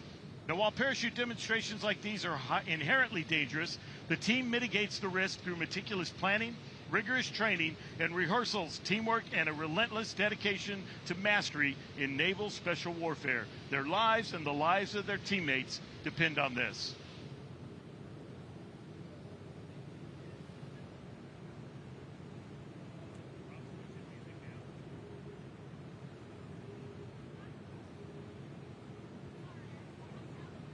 Ready? Well, ladies and gentlemen, now that the Golden Knights have completed their jump, we're going to hand it back to Private First Class Nate Hilzendegger for more about your United States Army Golden Knights.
the American paratrooper, born of fire in the skies of World War II, more than 80 years ago, has since struck fear and terror in the hearts of those foolish enough to oppose them.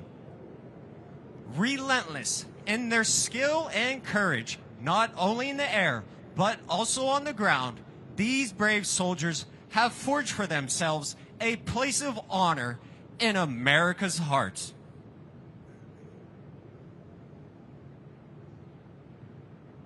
Good afternoon, ladies and gentlemen. I'm Private First Class Nathan Hilsendigger, originally from Pittsburgh, Pennsylvania. It is my absolute honor to narrate this once-in-a-lifetime event, America's 250th birthday. I will describe for you today a demonstration of precision freefall as performed by members of your United States Army parachute team, the Golden Knights.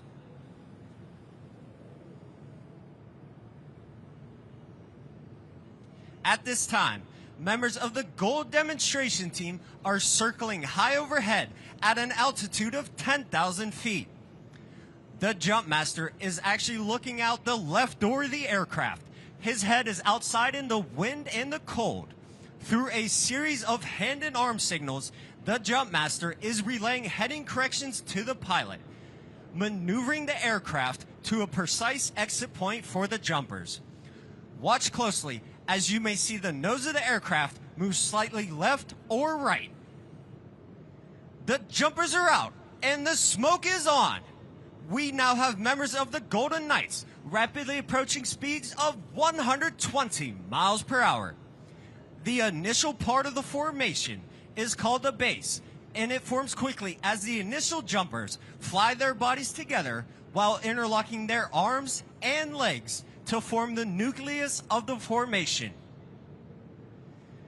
The formation continues to fly at 120 miles per hour as the freefall photographer circles the formation, then glide apart prior to their opening at 3,000 feet. This is our salute to all of you attending today's show. There you have the high-flying black and gold of your United States Army parachute team, the Golden Knights. Now, as you may have guessed, these jumpers are faced with a unique situation, a traffic jam in the sky. They must gain vertical separation to allow for individual approaches into the target area. This is accomplished by pulling on the front part of the parachute and spiraling down at speeds in excess of 60 miles per hour. This allows them to set up a traffic pattern just like you might see aircraft at a busy airport.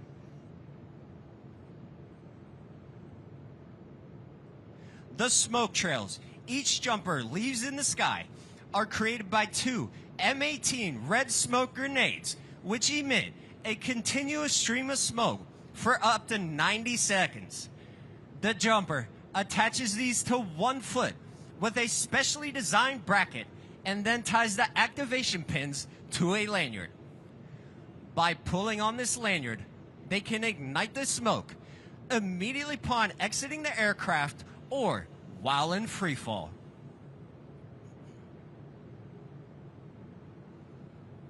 The parachutes used by the Golden Knights are flexible wing gliders.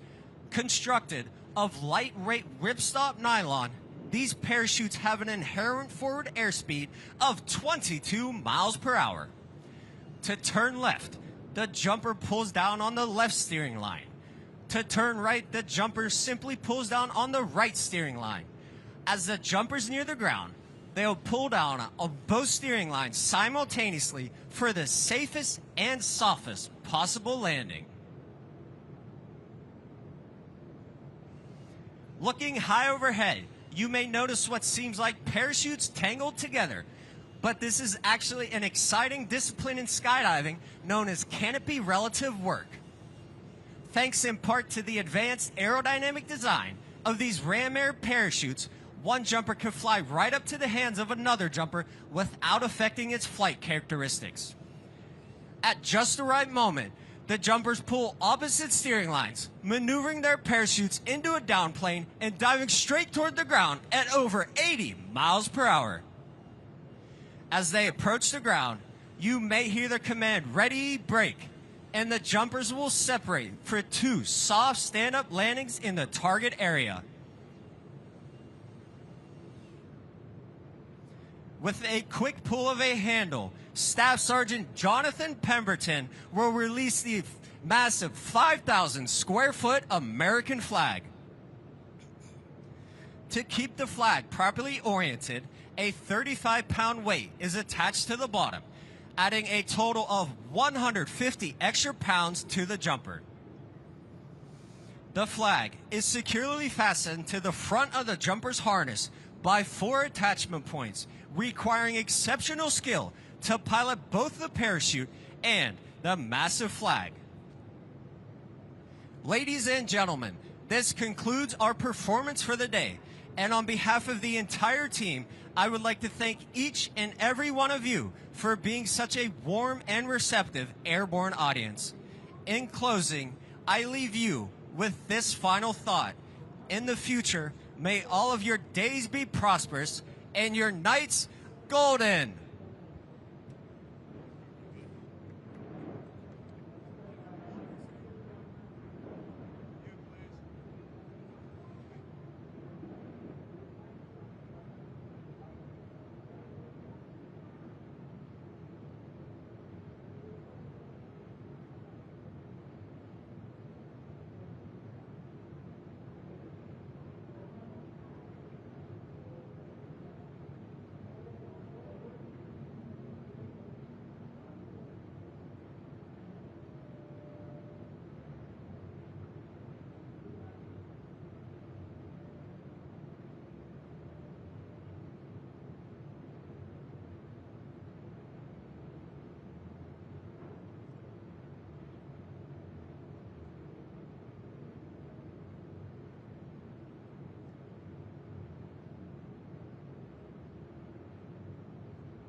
Well, welcome, America. Welcome back to Salute to America 250. Our next flyover is the United States Army Helicopter Review. In this flyover, you'll see 2 AH-64 E-model Apache helicopters, 4 UH-60M Blackhawks, and 2 CH-47F Chinook helicopters. Now, the Apache helicopter, I want you to look close and see. There are 2 crew in there. They sit in a tandem cockpit. This is the backbone of the Army's attack helo fleet. They are known for maneuverability and advanced technologies. This aircraft are based from Fort Campbell, Kentucky. The 4 Blackhawks you see is the Army's Advanced Multi-Mission Utility Helicopter. This accommodates a crew of 4 and 11 combat troops in the back. You'll see 4 of these Blackhawks in our formation here today. And in the middle of our formation, you see the wonderful twin-rotor, tandem-rotor Chinook. This is the Army's primary heavy-lift tandem-rotor helicopter designed to transport troops, artillery, and supplies. They do have a ramp in the back to load and unload and even deliver troops while hovering above a hilltop. Ladies and gentlemen, they are approaching the National Mall now from the west.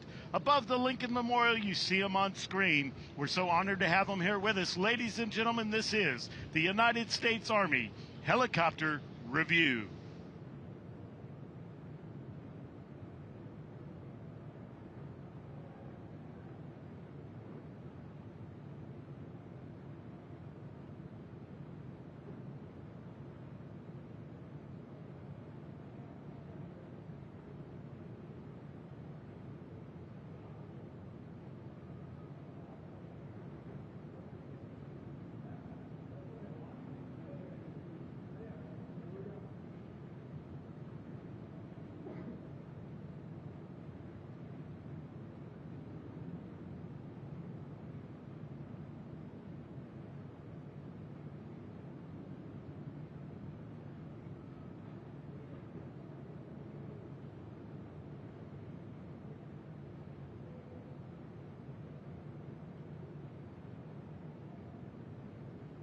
Well, ladies and gentlemen, as you watch this beautiful flyover of our United States Army helicopters in review, you see the Chinook, the twin-rotor helicopters we talked about, out front leading, and then back in the second wave. The 4 Blackhawk helicopter on the corners of this beautiful formation, and our Apache helicopters, the AH-64 Apaches. You see them right in the middle and also at the back. 2 beautiful diamonds, ladies and gentlemen, right here over our nation's capital as we celebrate 250 years of freedom.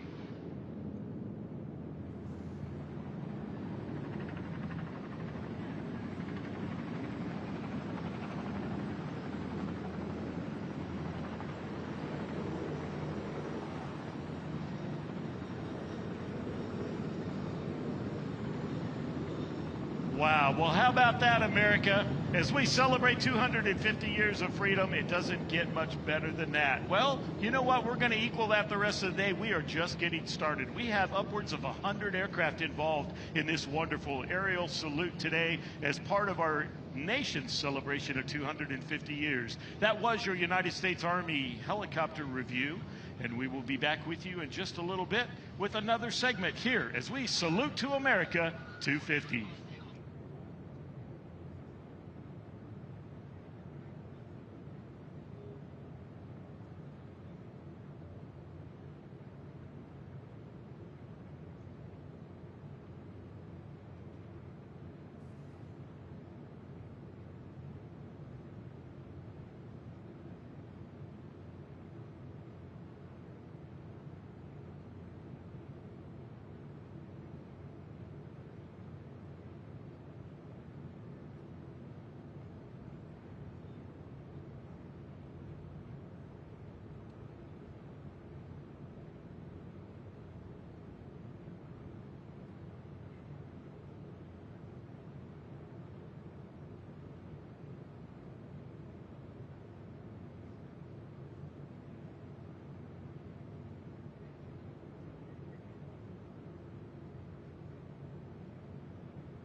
Well, welcome back, America, to Salute to America 250. Our next flyover is absolutely spectacular. This is the United States Air Force Fleet Review, the heavy jets. Leading the formation today, the C-17 Globemaster III, a 4-engine strategic and tactical airlifter. They specialize in carrying troops, medical evacuation, and large cargo, to include heavy mechanized vehicles, directly to austere forward deployed airfields anywhere in the world. This aircraft and crew are based at Joint Base Charleston, South Carolina. The aircraft is a reliable airlifter. It combines intercontinental cargo carrying capability of large aircraft such as the C-5 Galaxy with the short field landing potential of the much smaller C-130 Hercules. Next in line is a KC-135 Stratotanker. They provide the core air refueling capability for the United States Air Force for more than 60 years. This aircraft is based at MacDill Air Force Base, Florida. Behind it, with the refueling boom also extended, is the KC-46. That aircraft is the Pegasus. It's a multi-mission aerial refueler strategic transport aircraft designed to refuel all U.S., Allied, and coalition aircraft. And bringing up the rear is the C-5, designed for heavy airlift to carry more cargo farther than any other aircraft. The Super Galaxy, 247 feet long, a wingspan of 222 feet, measures 65 feet tall at the top of the tail, with a flight crew sitting a whopping 30 feet in the air. Capable of carrying almost anything in the U.S. arsenal, including other aircraft and satellites. This crew and aircraft from Dover Air Force Base, Delaware. Well, ladies and gentlemen, as our salute continues, that is your United States Air Force heavy jet in review.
Well, ladies and gentlemen, we're all set for our next flyover here at the National Mall in Washington, D.C., our nation's capital, as we celebrate 250 years of freedom. Coming up is the United States Air Force Fleet Review for Special Operations Command, or we call it AFSOC.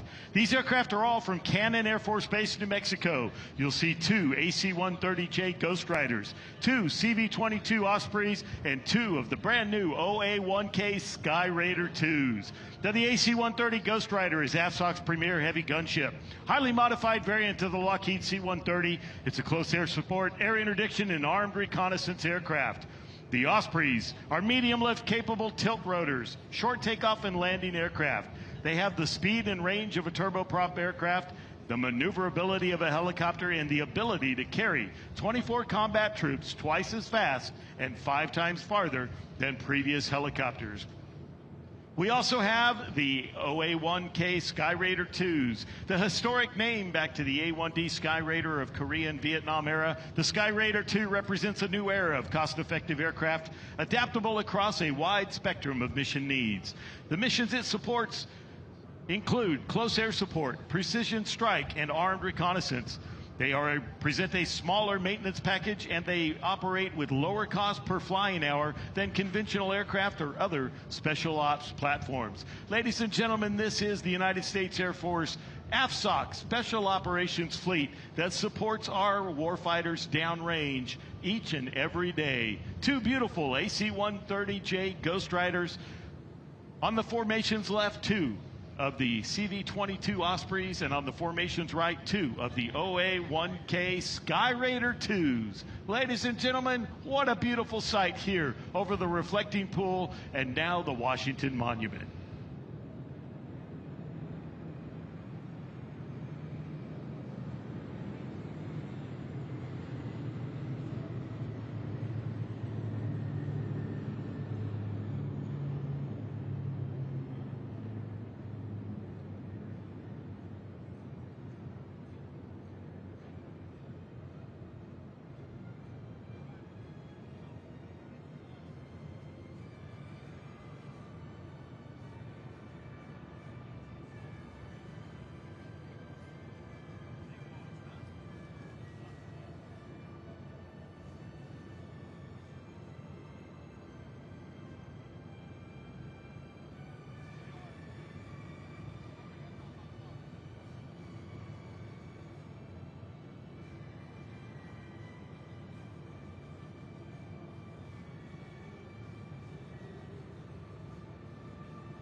Well, ladies and gentlemen, welcome back to the Salute to America 250, our next flyover from United States Air Force. These are the fighters in review.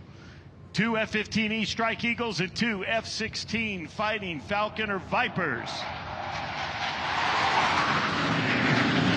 The Strike Eagle, an all-weather dual-role strike fighter from Nellis Air Force Base, Nevada. This is the backbone of the United States Air Force precision deep interdiction capabilities. Derived from original F-15, it has a 2-person crew, excels at both air-to-air and air-to-ground missions. It has the capability to fight its way into a target over long ranges, complete air-to-ground missions, and fight its way back out, day or night, and in all weather. The F-16 Fighting Falcons or Vipers that you saw along in the formation, they are a compact multi-role fighter that came from Shaw Air Force Base, South Carolina today. Highly maneuverable, and they excel in air superiority, precision ground attack, and close air support. Relatively low-cost, high-performance system with revolutionary pilot safety and ergonomics. They have a 30-degree reclined seat and side stick control, which allows the pilots to tolerate upwards of 9 times the force of gravity. They do present also a tactical advantage with a frameless canopy and an unrestricted 360-degree view. Ladies and gentlemen, your United States Air Force Fleet Review.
Well, welcome back, America, as we continue our Salute to America 250.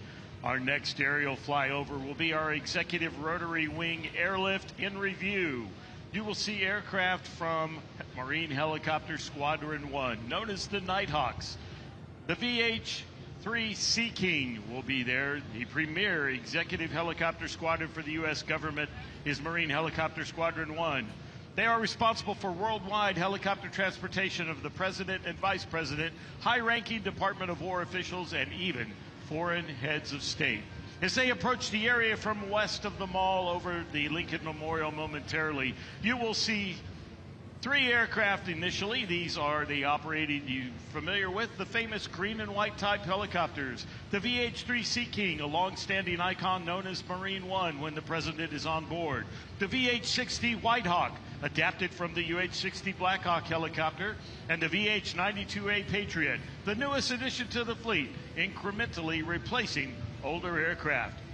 Now also in this formation are UH-1N Hueys from Joint Base Andrews, Maryland. They are part of the United States Air Force 1st Helicopter Squadron and the Air Force District of Washington. Their mission includes distinguished VIP airlift, emergency reaction rotary wing airlift, security, and medevac in the National Capital Region. They also support search and rescue along with other contingencies for national security. The UH-1 Hueys you see at the rear of the formation, twin-engine light-lift utility helicopters. Ladies and gentlemen, Marine Helicopter Squadron 1, along with United States Air Force 1st Helicopter Squadron, our executive rotary wing airlift in review.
Well, welcome back, America, to Salute to America 250 as we have another aerial review headed our way. This will be the United States Marine Corps rotary wing aircraft. They are all based at Air Station New River, North Carolina.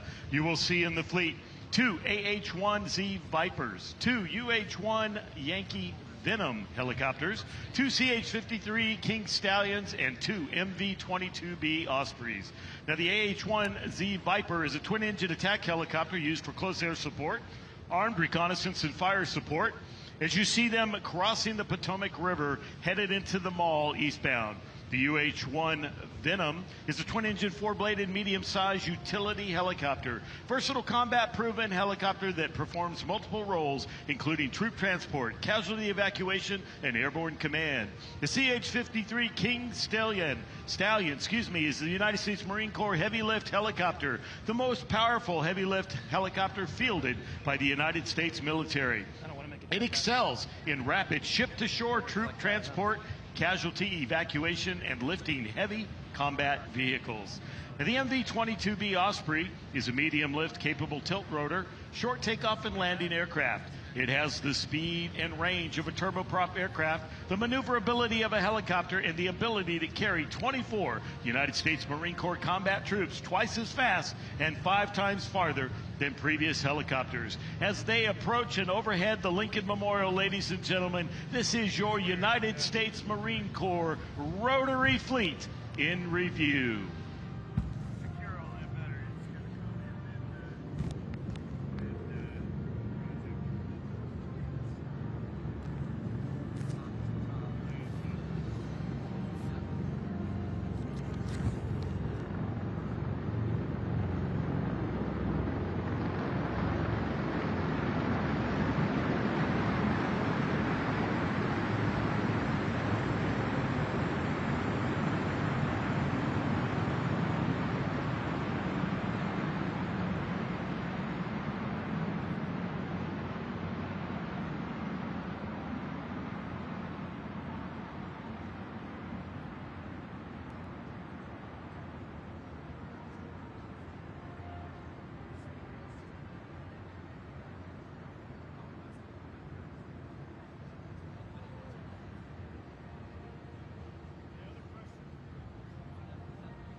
Well, welcome back, America, to our Salute to America 250. Our next flyover will be the United States Marine Corps Fleet Review. Fixed-wing aircraft. You'll see 2 KC-130J models, 2 FA-18C Hornets, and 2 F-35C Lightning II fighters. The KC-130J Super Hercules has extended range multi-mission tactical tanker. It can quickly reconfigure to transport troops and medical evacuation. This crew and aircraft based out of Marine Corps Air Station Cherry Point, the other aircraft from Naval Air Station Fort Worth Joint Reserve Base. The FA-18C Hornets are the Cowboys of VMFA-112 based at my hometown of Naval Air Station Fort Worth JRB, and the F-35C Lightning II, the Thunderbolts of VMFA 251 from Marine Corps Air Station Cherry Point, North Carolina. What an amazing sight here over the mall in our nation's capital as we pay tribute to 250 years of freedom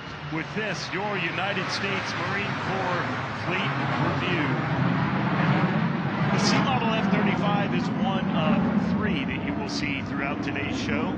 It has larger foldable wings, larger internal fuel capacity, and heavier landing gear to withstand harsh catapult launches and arrested landings aboard aircraft carriers, and allows the Marine Corps to seamlessly embed in a carrier strike group.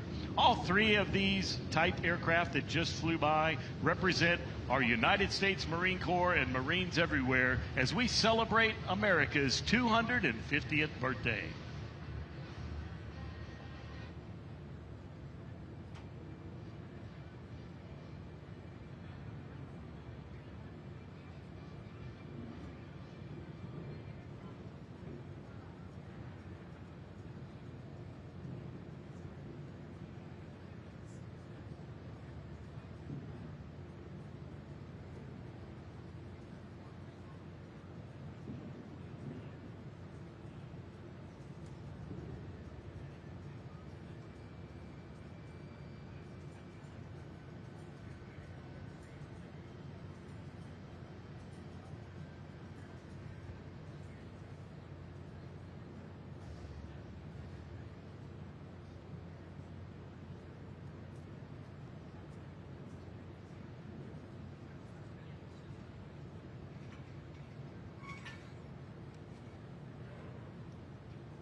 Well, welcome back, America, to our aerial flight review. Here is we salute to America 250. We transition now to your United States Navy. This will be the rotary wing segment that is making their way to the downtown mall area. They approach from the west. You will see two MH-60R Seahawks along with two MH-60S Nighthawk aircraft. Now, the MH-60R Seahawk comes from Naval Air Station, Norfolk, Virginia. Often referred to as the Romeo, this is the Navy's primary anti-submarine and anti-surface warfare helicopter. Two of those aircraft are the Romeos. The other two are Nighthawks. They come from Naval Air Station, Mayport, Florida.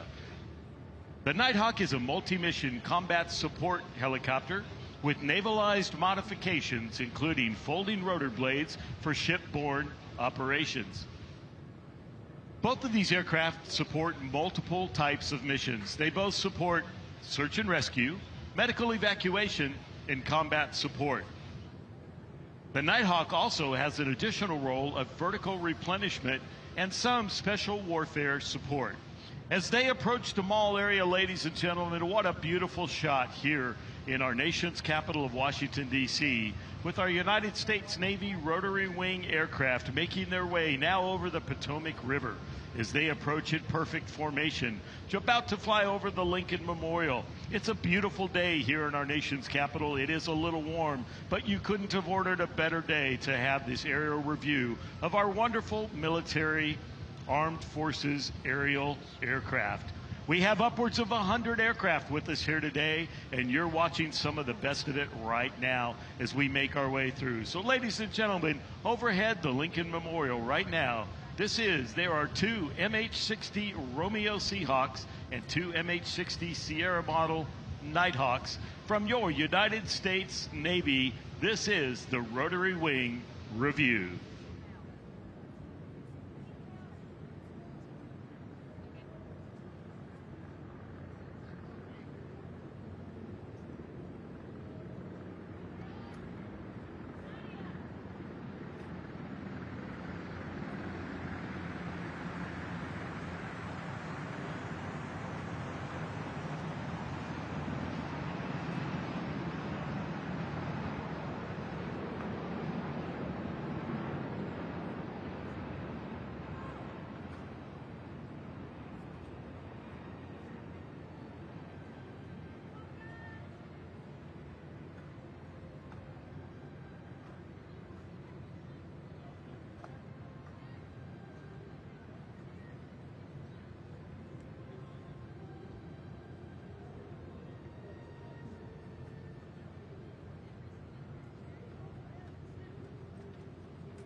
Well, welcome back, ladies and gentlemen, to our Salute to America 250.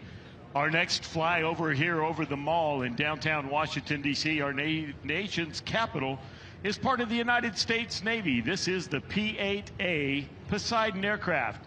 Now, as this aircraft approaches, about to cross the Potomac River eastbound, this is a maritime patrol aircraft derived from the Boeing 737-800 airliner.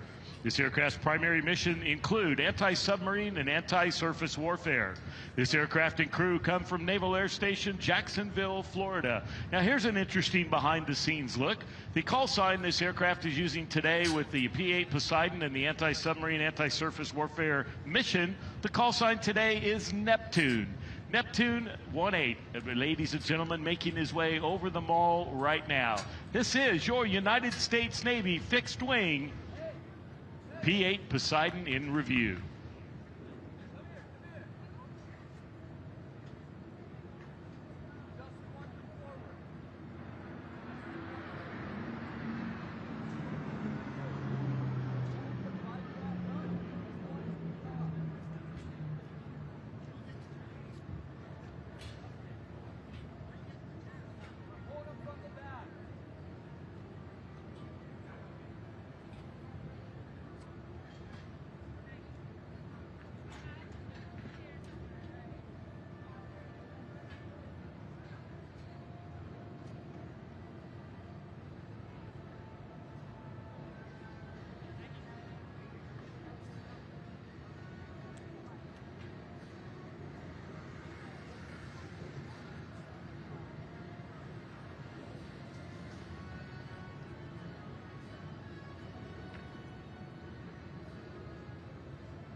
Ladies and gentlemen, welcome back to Salute to America 250. Our next flyover here is the United States Navy fighter fleet in review. You'll see 2 FA-18 Rhino aircraft and 2 F-35 C model Lightning IIs. The four-ship formation consists of the 2 F-18 Rhinos from Naval Air Station Oceana, Virginia, the most lethal carrier-based strike fighter aircraft in the world, the FA-18 Super Hornet, nicknamed the Rhino. Also in the formation, 2 F-35C Lightning IIs from Naval Air Station Lemoore, California. Ladies and gentlemen, this is your Navy fixed-wing flight in review. You'll hear more information momentarily on both of these type aircraft.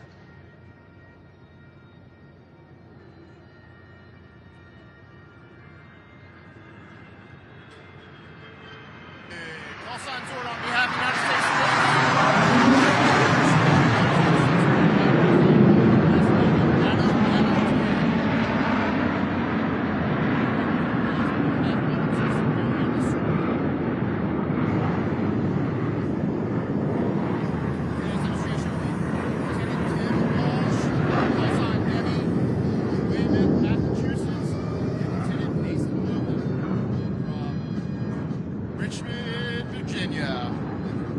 Flying the F-18 to the edge of his operating envelope.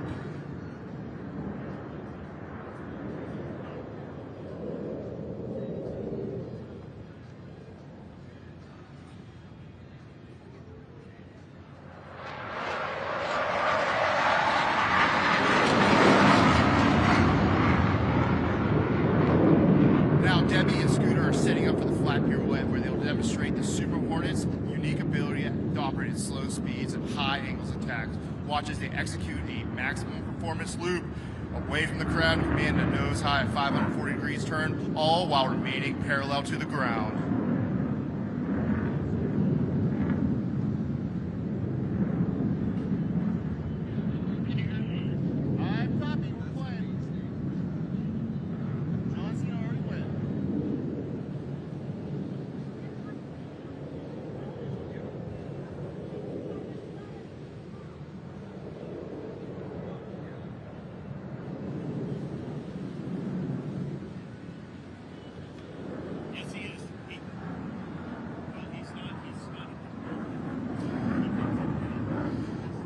Debbie and Scooter are now setting up for their minimum radius turn to tail stand with max AB selected. Air crew will set a 90-degree angle bank and hold 7.5 Gs for 30 seconds of turn.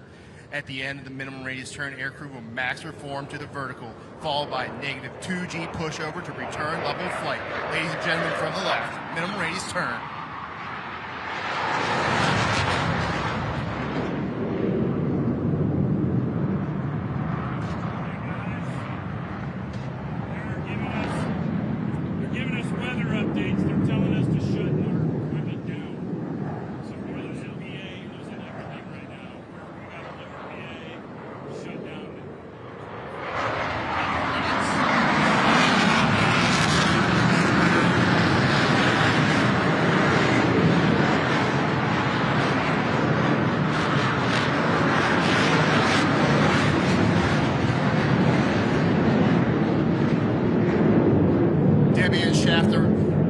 Debbie and Scooter are setting up for the high-speed pass. During this maneuver, the Rhino will be approaching SO center at 200 feet, nearing Mach 1 or 750 miles an hour and maximum afterburner. The F-18's 2 GE 400 engines will combine thrust over 41,000 pounds, burning 60,000 pounds of fuel per hour. As a result, you may notice white compression vapors around their aircraft, indicating they are approaching the speed of sound.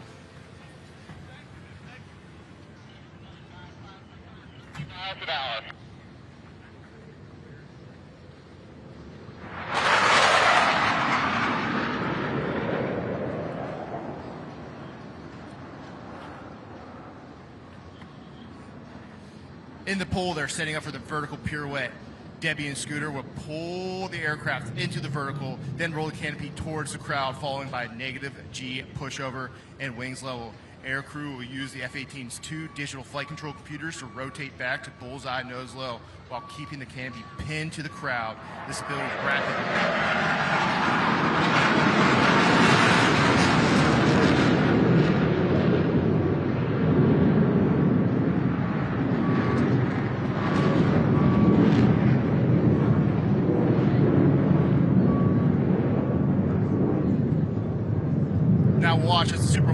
rapidly reorientates its nose 4 times, flying in a distinct square loop pattern throughout the skies. Ladies and gentlemen, the square loop.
1, 2, 3, 4, 5, 6, 7, 8.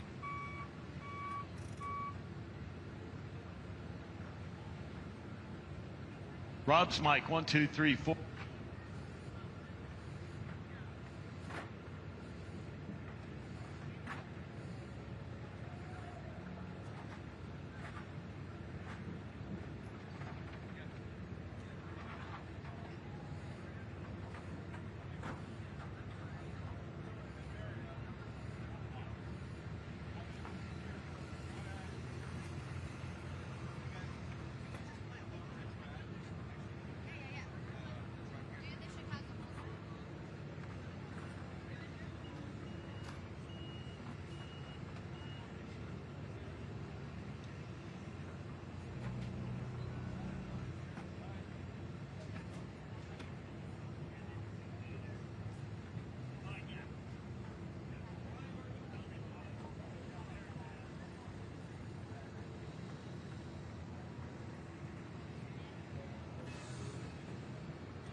He's our narrator. Okay, great. I'm like the man behind the curtain. This is our production mic. Okay. Okay. Yeah. We just checked it. Okay. It's all good. So we'll turn this guy off. Okay. So I'll use my amps, but I won't have any Mac. That's right. Yep. Sorry. Is that okay?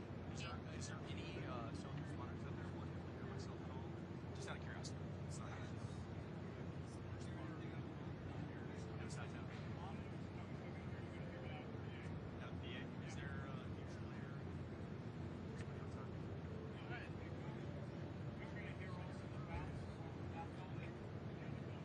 That's okay. I'll keep these on, and it'll help me just isolate my mix. I appreciate that. Thank you. Where's the mute unmute? It's already power locked on. Okay. So the minute you're ready to go. So it just stays on. Like no mute unmute. Because I'll say stuff. Yeah.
Seth and then telling guests so that they have the code names. Should we go ask her? But I don't want to conflict it with you, so we can go clarify with her if you want to. Just so the speakers I agree.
afternoon, ladies and gentlemen, your United States Navy.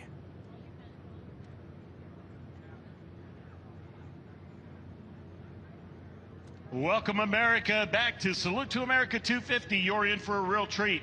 This will be the United States Navy Flight Demonstration Squadron, the Blue Angels.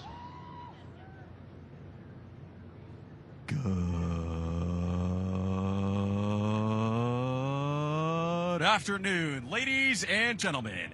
Your United States Navy Flight Demonstration Squadron takes pleasure in performing for you on this, the 250th anniversary of our great nation's independence.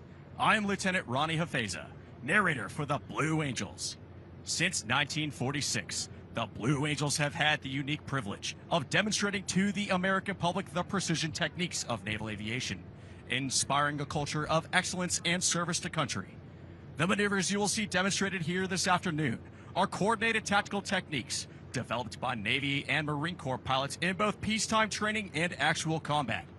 These maneuvers are neither stunts nor daring feats, but are refinements of basic techniques taught to every prospective naval aviator. Here in the skies over our nation's capital, we will demonstrate these maneuvers at very low altitude, in traditional Blue Angel formation, so you may see and take pride in the precise fashion in which your Navy and Marine Corps pilots are trained to fly.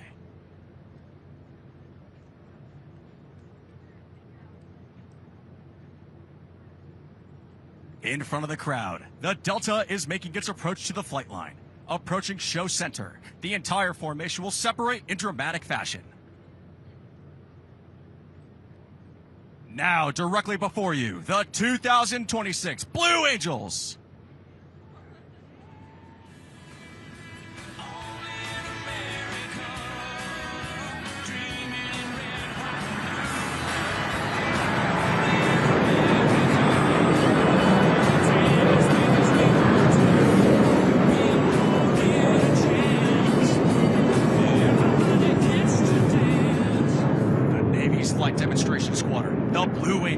Is the oldest performing U.S. military aviation demonstration team. Since 1946, the Blue Angels have brought naval aviation to men and women of all ages across America. We were first based at Naval Air Station Jacksonville, Florida, flying F-6F Hellcats. We continued flying Grumman Corporation aircraft for 22 years, transitioning in late 1946 to the more powerful and faster F-8F Bearcat. In 1950, we transitioned to jet aircraft with the arrival of the straight-wing F-9 F-2 Panther, the predecessor of the swept-wing F-9 F-8 Cougar, which we received in 1955. In 1957,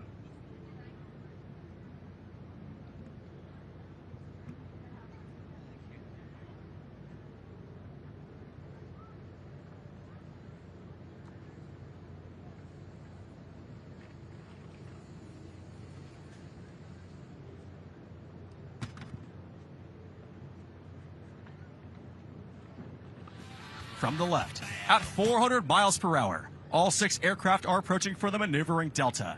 As they pass over center point, you should get a good look at the Delta set used by the 5 wingmen.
Officers and 135 enlisted personnel comprise the Blue Angels.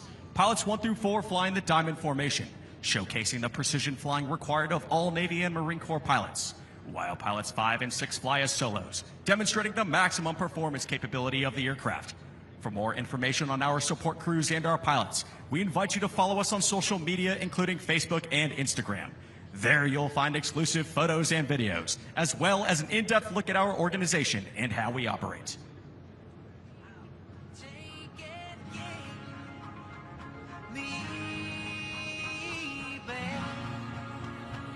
My hometown. This is my hometown.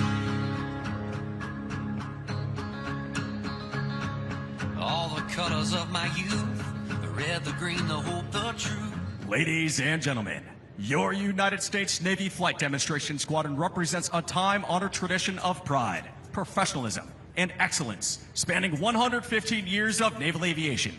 The 2026 team takes a great deal of pride in saluting Navy and Marine Corps aviators, maintenance crews, and support personnel everywhere. From the right, representing your United States Navy and Marine Corps, the 2026 Blue Angels.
The MV-22B Osprey is the Marine Corps medium lift capable tilt rotor short takeoff and landing aircraft. With the speed and range of a turboprop aircraft, the maneuverability of a helicopter, and the ability to carry 24 Marine combat troops twice as fast and 5 times farther than previous helicopters, the Osprey greatly enhances the advantages Marines have over their enemies. The Osprey is the world's first production tilt-rotor aircraft. For takeoff and landing, it typically operates as a helicopter with the nacelles vertical and the rotors horizontal. Once airborne, the nacelles rotate forward 90 degrees in as little as 12 seconds for horizontal flight. Short takeoff and landing capability is achieved by having the nacelles tilted forward up to 60 degrees. It has a ferry range of over 2,100 nautical miles. Its operational range is 1,100 nautical miles with top cruise at 280 knots. The crew performing today's demonstration are from VMM 7. The co-pilot is Major Yummy Sticker. The Wild Goose deployed to support Special Purpose Marine Aircraft Task Force Africa in 2019. Conducted the 2025 NFL Super Bowl flyover at New Orleans Superdome, and most recently landed in the Boston Commons for Marine Week Boston to celebrate the Marine Corps 250th birthday. We are honored to have them here with us to celebrate America's 250th. Super 5, Devil Dogs.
the way you do it.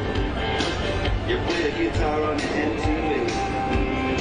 That ain't working, that's the way you do it. Money for nothing and your chicks for free. Money for nothing.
There was right here, and I didn't see any water. To the right of the fan outside is a cooler. Oh, cooler. Good, because I'm getting... Oh, that's what I need right now. Dip it in. Okay, but I'm using cold water. I know. That's okay. I know. I know. It's just been a mess. I was stuck out.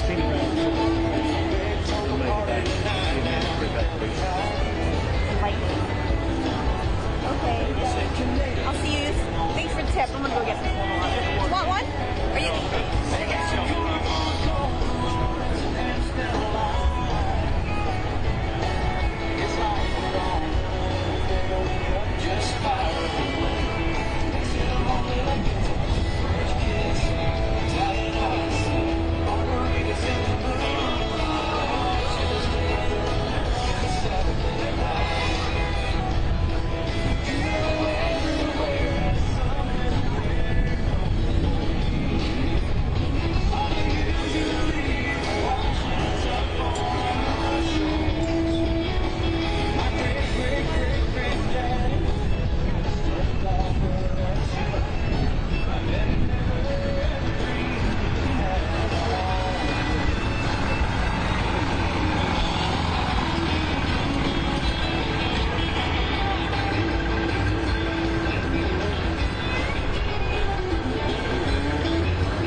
The 2nd Marine Aircraft Wing, Marine Aircraft Group 31, and BMFAT 501 take great pleasure in presenting the F-35B Lightning II, the world's first short takeoff, vertical landing, or STOVL stealth fighter. Today's flight demonstration will consist of both the conventional and short takeoff and vertical landing modes of flight.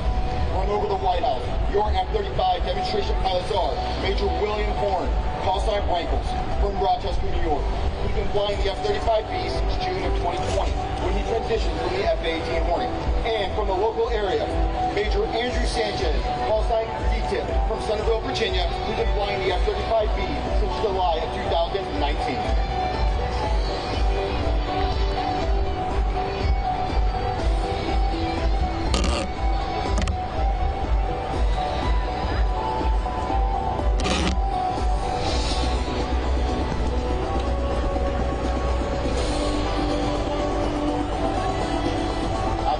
If you have current projection, we suggest you put it on. It's about to get loud.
F-35B Lightning II.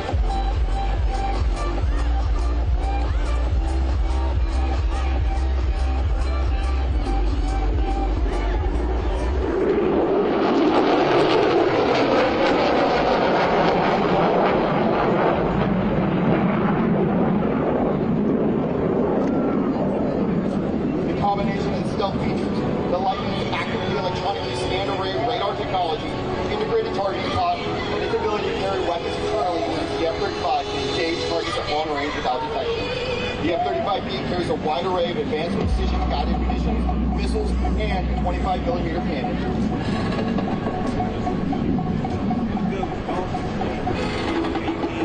From the right, the F-35 is preparing to execute the inverted-to-inverted aileron roll. It is capable of maintaining its maneuverability in inverted flight for an extended period of time.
Once stabilizing the hover, Wrangles will show the smooth handling characteristics of the F-35B in the stowable fighter.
down to the next stairs.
Ladies and gentlemen, welcome back to Salute to America 250. Your next flyover is inbound now. From the west, part of the United States Air Force Global Strike Command, who provides long-range precision strike capability anytime, anywhere. Leading this formation, the B-2 Spirit from Whiteman Air Force Base, Missouri.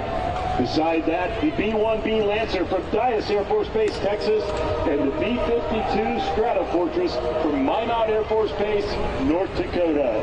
Ladies and gentlemen, this is your strategic air power Global Strike Command flight in review.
Major John Rogers, call sign Corby, hailing from Bowling Green, Ohio, will be at the controls for this tactical demonstration as he displays the impressive flight characteristics of this advanced warfighting machine.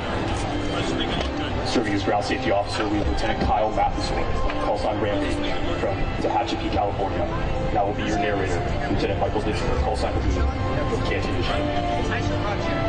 All of the F-35C pilots here, in addition to flying through the demonstration, are instructor pilots of the Strike Fighter Squadron 125, the Rough Raiders, based at Naval Air Station in North California. As the Navy and Marine Corps' only F-35C replacement squadron, our mission is to train and equip Navy and Marine Corps pilots and maintenance personnel to operate and sustain this Joint Strike Fighter aircraft. The FA-125 received its first Lightning II in 2017 and has since trained over 200 pilots to fly the Naval F-35 aircraft, including Navy and Marine Corps' newest winged aviators. The F-35C.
first time I haven't seen Dina in her camera. Slacker. She okay?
We are the warriors of the 21st century, a noble symbol of freedom and a tireless pursuit of excellence, an everlasting legacy of pride, precision, and professionalism of all airmen of the United States Air Force.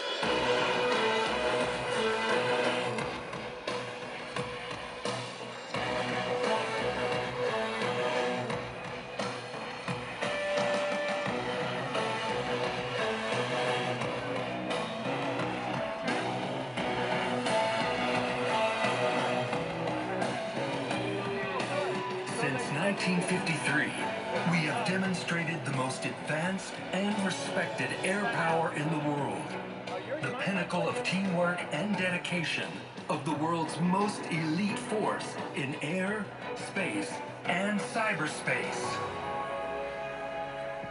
We are first, last, and always a fighter squadron.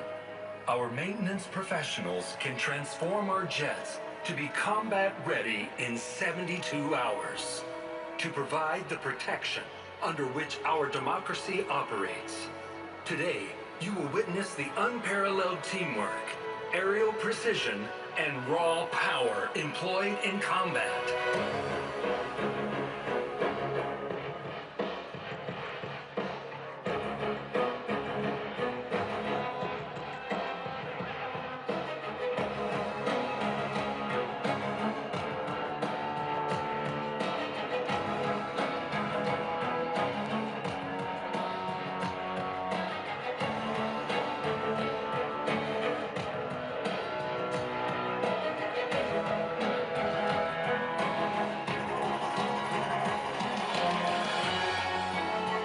Almost unbelievable attention to detail demands the ultimate commitment from the whole squadron to achieve their best. At 500 miles per hour and formations 18 inches apart, and at times only 150 feet off the ground, the sound of freedom is not just heard, but felt. Our lineage of military jets and frontline fighters have always proudly displayed our colors. Red for courage, white for truth, blue for justice. Distinguished names that echo down the halls of aviation history. Thunderjet, Super Sabre, Thunder Chief, Phantom, Talon, and today's F-16 Fighting Falcon, also known as the Viper. In the spirit of its namesake, the F-16 can soar to 50,000 feet, climbing 30,000 feet per minute. It is capable of Mach 2 or 1,500 miles per hour and maneuvers at 9 times the force of gravity. From our fabled past to today's ambassadors in blue, we seek to be the best of the best in our critical mission. Recruit, retain, and inspire the long blue line of yesterday, today, and tomorrow. We are the premier air demonstration squadron of the United States Air Force. We are 130 of the finest airmen together to exhibit the capability and uncontested air dominance of the United States Air Force. Anywhere, anytime. We are the Thunderbirds.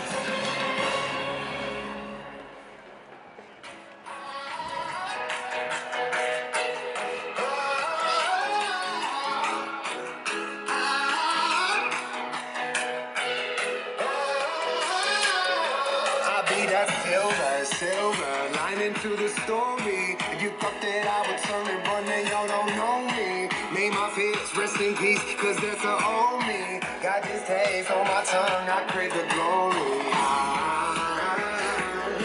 Gasoline in my veins, be the fuel through my payroll.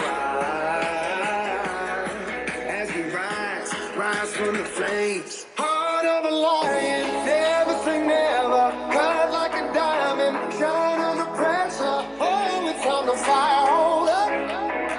Oh, it's time to fire on up. Pound on the chest, there's no tomorrow. Just play the game right, no one can follow. Oh, it's time to fire on up.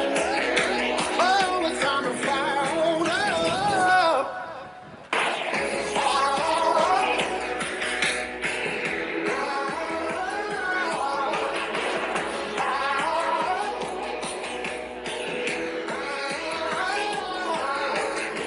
They say the struggle is real. I say the struggle reveals how you deal with the monster that's inside you. I don't buy into the luck. I put my faith and my trust in my team. Everything that we done been through. Gasoline in my veins, be the fuel through my pain.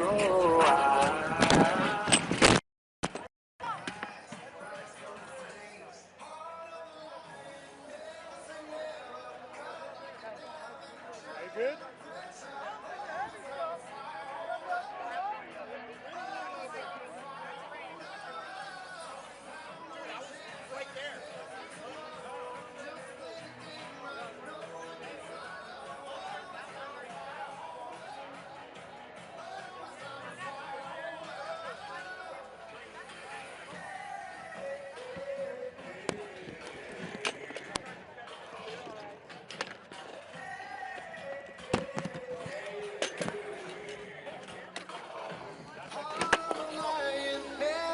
Never, high like a diamond, shine under pressure. It's time to fire on up. It's time to fire on up. Pound on the chest like there's no tomorrow. Just play the game right, no one can follow. Oh, it's time to fire on up. Oh, it's time to fire on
approaching ahead, and to the left, the Thunderbirds are in the challenging trail formation, with each wingman flying just a few feet from the aircraft in front of them. On command, watch as they smoothly transition back to the Thunderbird Diamond.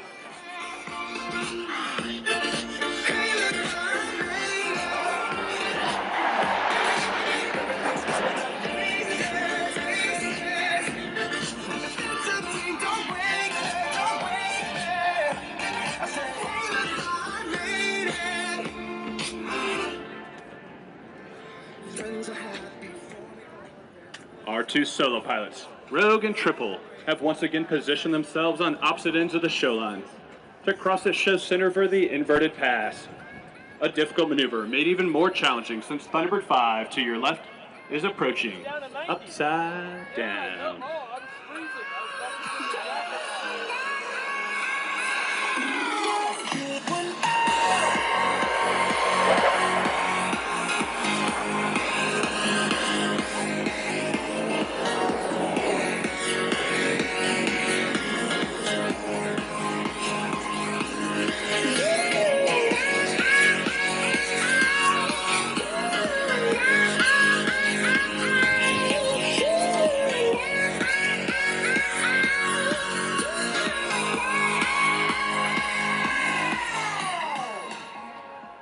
From directly in front, Thunderbirds 1 through 4, Night, Shadow, Crime, and Slasher will pull straight up into the vertical and trail formation. Emerging from the smoke, you will see the pilots have skillfully transformed back into the Thunderbird Diamond.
As our two solo pilots, Thunderbirds 5 and 6, rejoin with the Diamond to form the Thunderbird Delta formation. We would like to take a moment to honor those veterans in the crowd today whose service and sacrifice have given us the freedoms that we so greatly cherish.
Oh,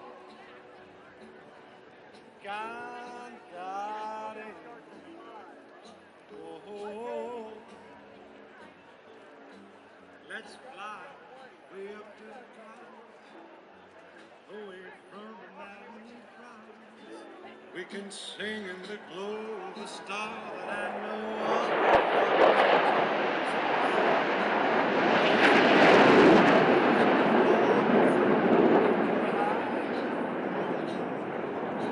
Just like birds of a feather, we're able to be together. Oh, laddie. Oh, That's a big percentage. Huh? That's a big percentage. Oh, no wonder my happy heart sings. Your love has given me wings. Penso che io sogno così non ritorni mai più. Mi dipinge con le mani la faccia di Dio. Poi d'improvviso tenido dal veretto rapido e cominciamo a volare.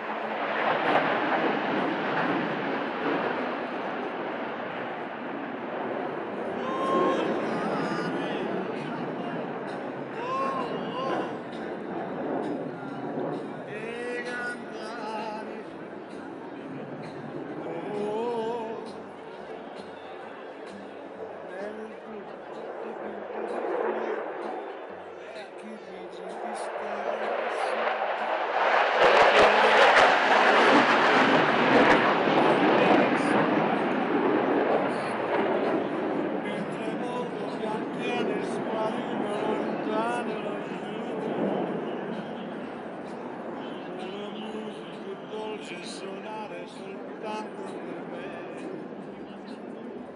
Volare. Oh, oh. E cantare. Oh, oh. No wonder my happy heart sings. Your love.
This morning, as many as 200,000 people expected in Washington, D.C. to celebrate the 250th anniversary of the U.S. Army at the National Mall Center stage for a festival, flyover, historic military parade.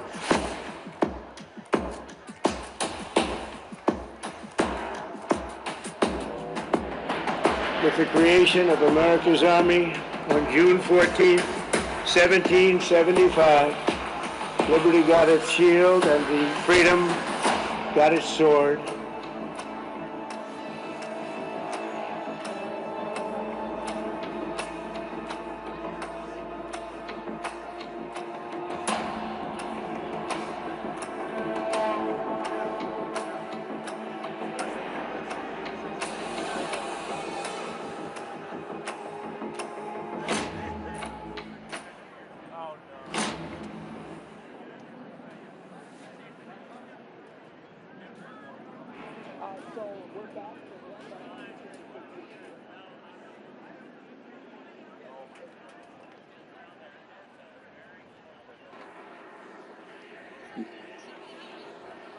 Ladies and gentlemen, the safety of our guests, performers, and staff is our top priority.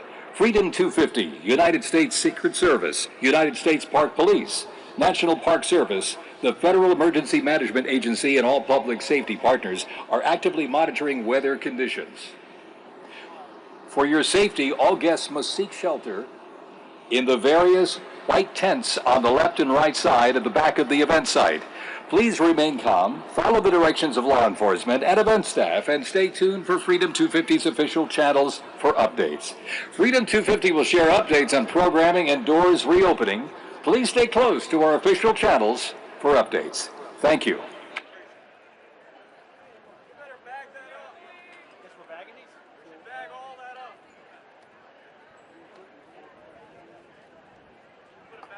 I don't think it's going to rain.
Ladies and gentlemen, we've been asked to tell you, our officials have asked to tell you we need evacuation right away. There are 3 locations you can take refuge in at this time: the African American Museum, the Department of Commerce, and the Ronald Reagan Building.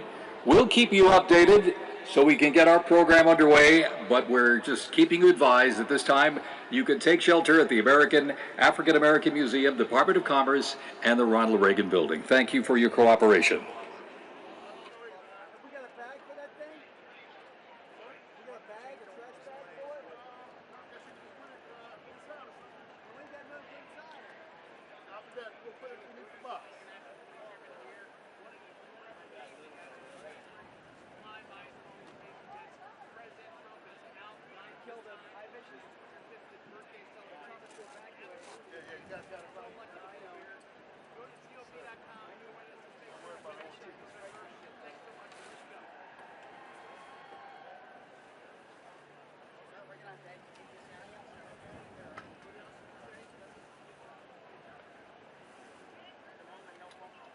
got quite a few people down right now.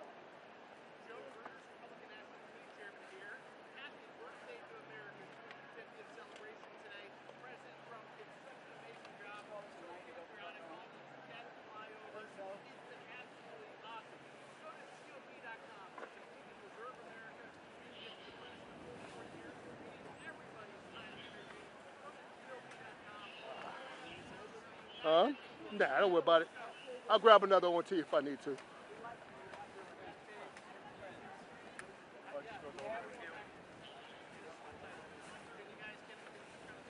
bring us back around real quick.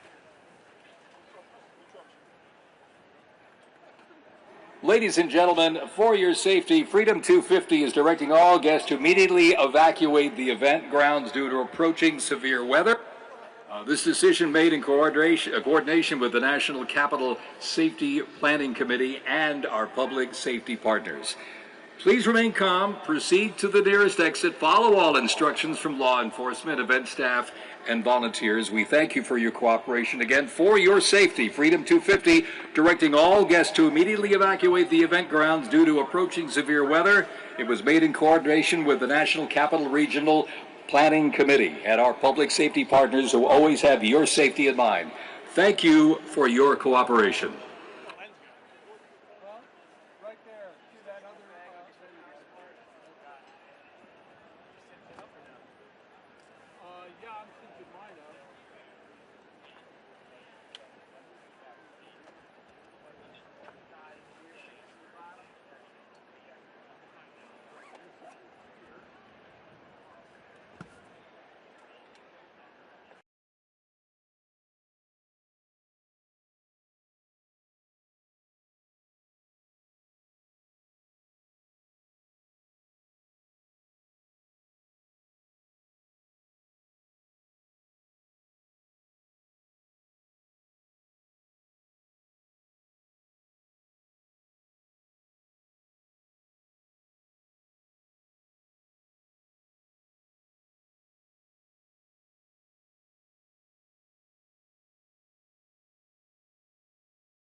we're going to have a lot of fun tonight. But I want to make sure, and on a serious note, I want to make sure everybody's on their way to heaven. So I'm going to say a quick prayer over everyone, blessings and protection. So everybody get ready.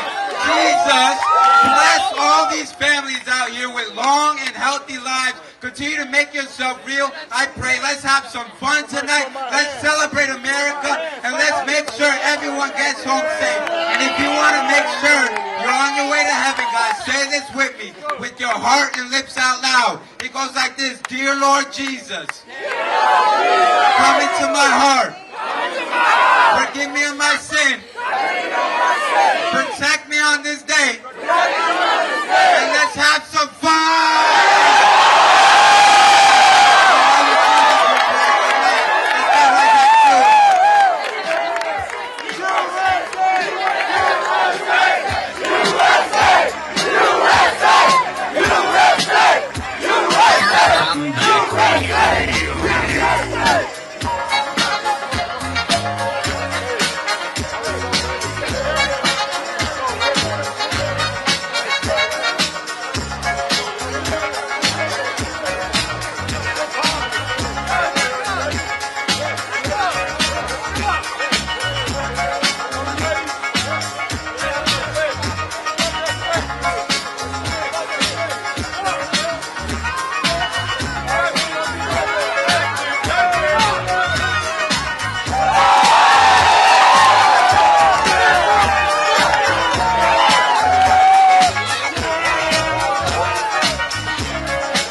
shut. On the throne, then when I'm on, she can kick rock, let her know.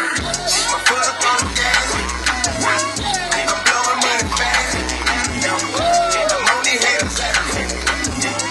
I know they get mad, better let them know. Big dog, how we get it red. I ain't never scared. Big flex on the head, what I'm standing on. Did that, big chick, we done did that. Pushing weird back, better give me respect. And some more. Atlanta nigga, I was booking shows for a grand or so. I was selling grand right on capital and Amazon.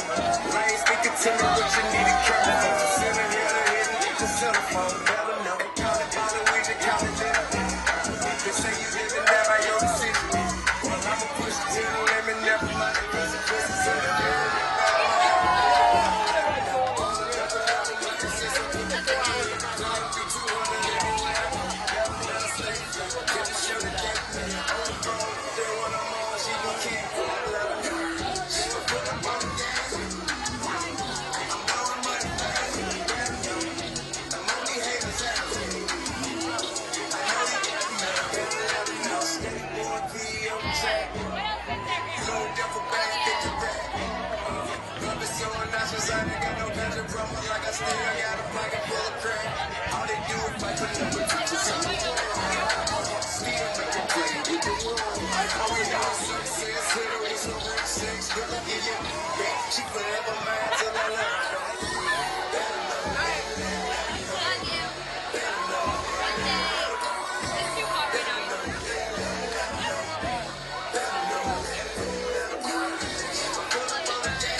America, it's time to celebrate. At President Donald J. Trump's direction, gates to the National Mall are now open. The Salute to America celebration will move forward. The President will deliver remarks at 11 p.m., and the fireworks spectacular will follow. Rain or shine, the American people deserve a celebration worthy of our nation's historic 250th birthday. For 250 years, Americans have overcome every challenge with grit, resilience, and determination. A little rain will never diminish our pride, our patriotism, or our celebration of the greatest nation in the history of the world. At this time, we ask you to proceed slowly and cautiously back into the National Mall. Thank you. America, it's time to celebrate. At President Donald J. Trump's direction, gates to the National Mall are now open. The Salute to America celebration will move forward. The President will deliver remarks at 11 p.m., and the fireworks spectacular will follow. Rain or shine, the American people deserve a celebration worthy of our nation's historic 250th birthday. For 250 years, Americans have overcome every challenge with grit, resilience, and determination.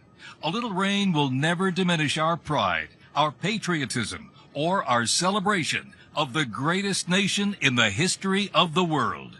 At this time, we ask you to proceed slowly and cautiously back into the National Mall. Thank you. America, it's time to celebrate. At President Donald J. Trump's direction, gates to the National Mall are now open. The Salute to America celebration will move forward. The President will deliver remarks at 11 p.m., and the fireworks spectacular will follow.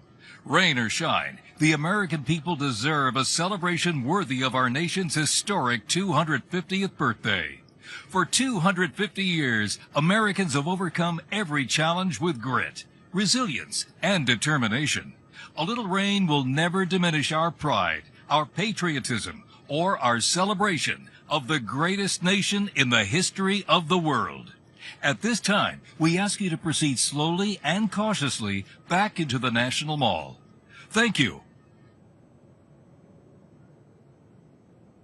America, it's time to celebrate. At President Donald J. Trump's direction, gates to the National Mall are now open.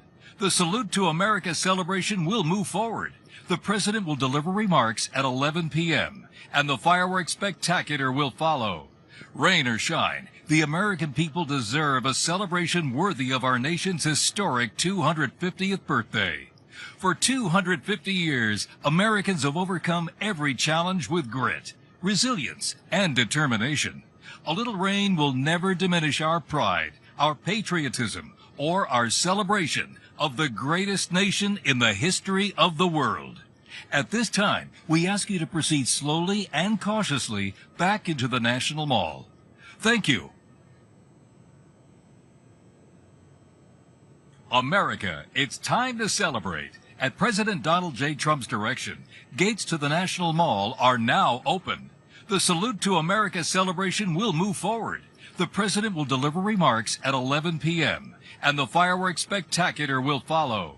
Rain or shine, the American people deserve a celebration worthy of our nation's historic 250th birthday.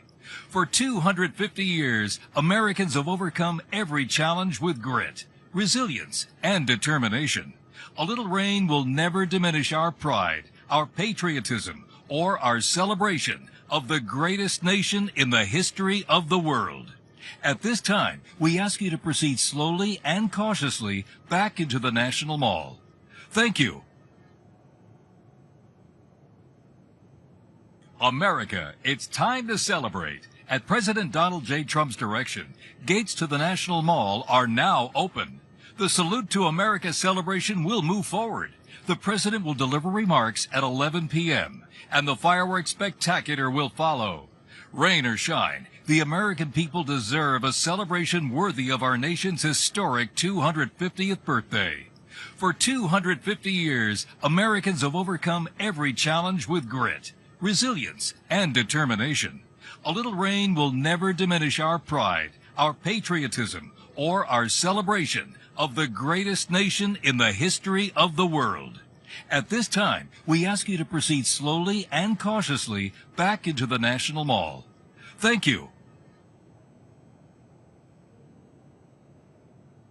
America, it's time to celebrate. At President Donald J. Trump's direction, gates to the National Mall are now open. The Salute to America celebration will move forward.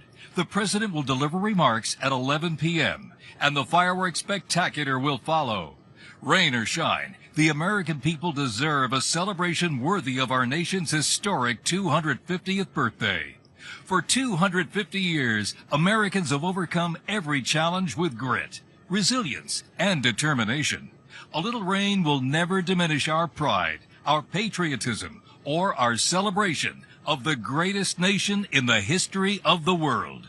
At this time, we ask you to proceed slowly and cautiously back into the National Mall. Thank you.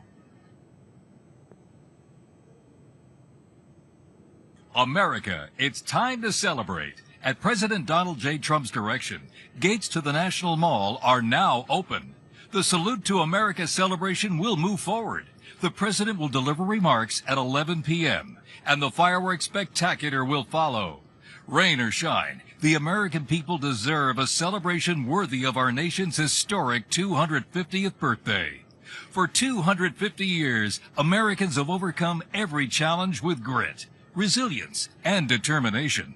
A little rain will never diminish our pride, our patriotism, or our celebration of the greatest nation in the history of the world.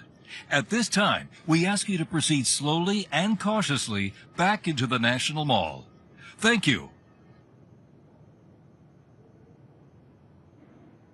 America, it's time to celebrate. At President Donald J. Trump's direction, gates to the National Mall are now open. The Salute to America celebration will move forward. The President will deliver remarks at 11 p.m., and the fireworks spectacular will follow. Rain or shine, the American people deserve a celebration worthy of our nation's historic 250th birthday. For 250 years, Americans have overcome every challenge with grit, resilience, and determination. A little rain will never diminish our pride, our patriotism, or our celebration of the greatest nation in the history of the world. At this time, we ask you to proceed slowly and cautiously back into the National Mall. Thank you. America, it's time to celebrate. At President Donald J. Trump's direction, gates to the National Mall are now open. The Salute to America celebration will move forward. The President will deliver remarks at 11 p.m., and the fireworks spectacular will follow. Rain or shine, the American people deserve a celebration worthy of our nation's historic 250th birthday. For 250 years, Americans have overcome every challenge with grit, resilience, and determination. A little rain will never diminish our pride, our patriotism, or our celebration of the greatest nation in the history of the world. At this time, we ask you to proceed slowly and cautiously back into the National Mall. Thank you. America, it's time to celebrate. At President Donald J. Trump's direction, gates to the National Mall are now open. The Salute to America celebration will move forward. The President will deliver remarks at 11 p.m., and the fireworks spectacular will follow. Rain or shine, the American people deserve a celebration worthy of our nation's historic 250th birthday.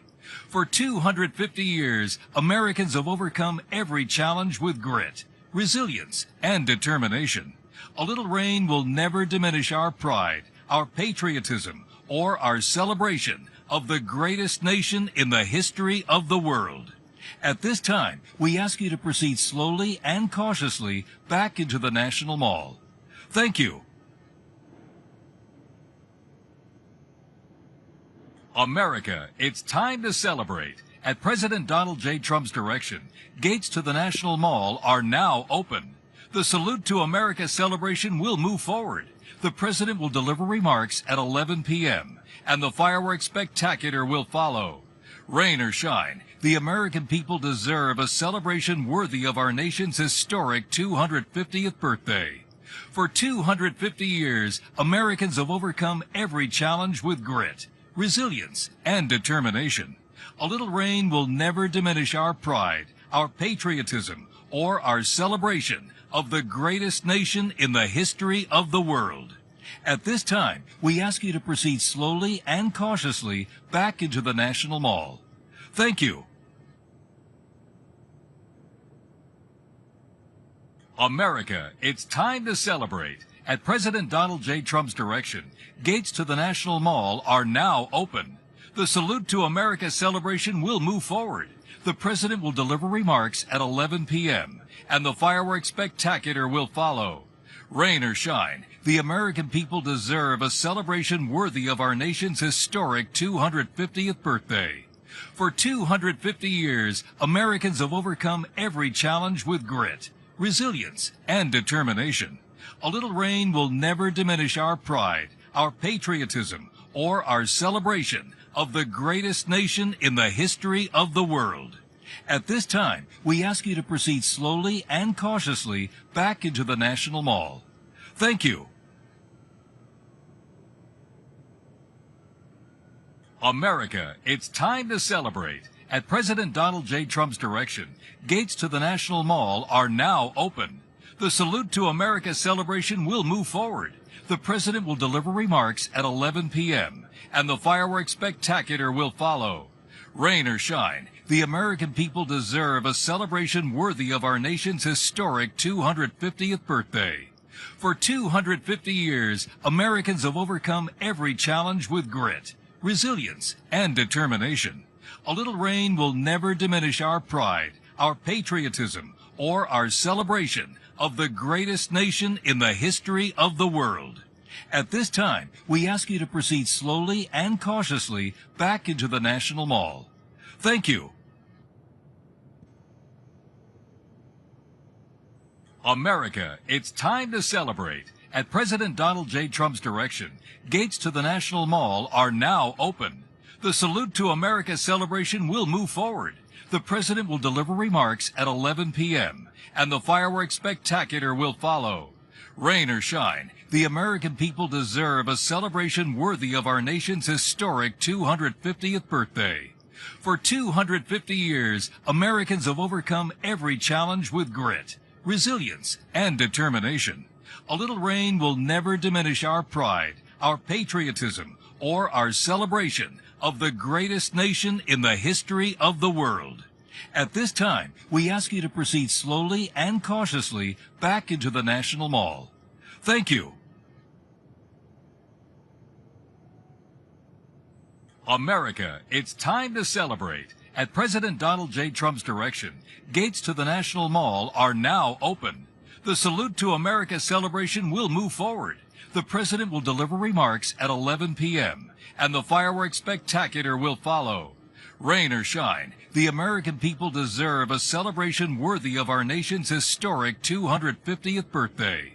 For 250 years, Americans have overcome every challenge with grit, resilience, and determination. A little rain will never diminish our pride, our patriotism, or our celebration of the greatest nation in the history of the world. At this time, we ask you to proceed slowly and cautiously back into the National Mall. Thank you.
Okay, right now I want you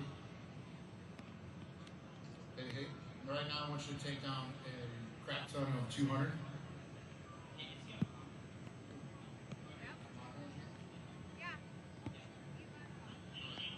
Hey, why is it in the house?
Six, 7, 8, 9, 10.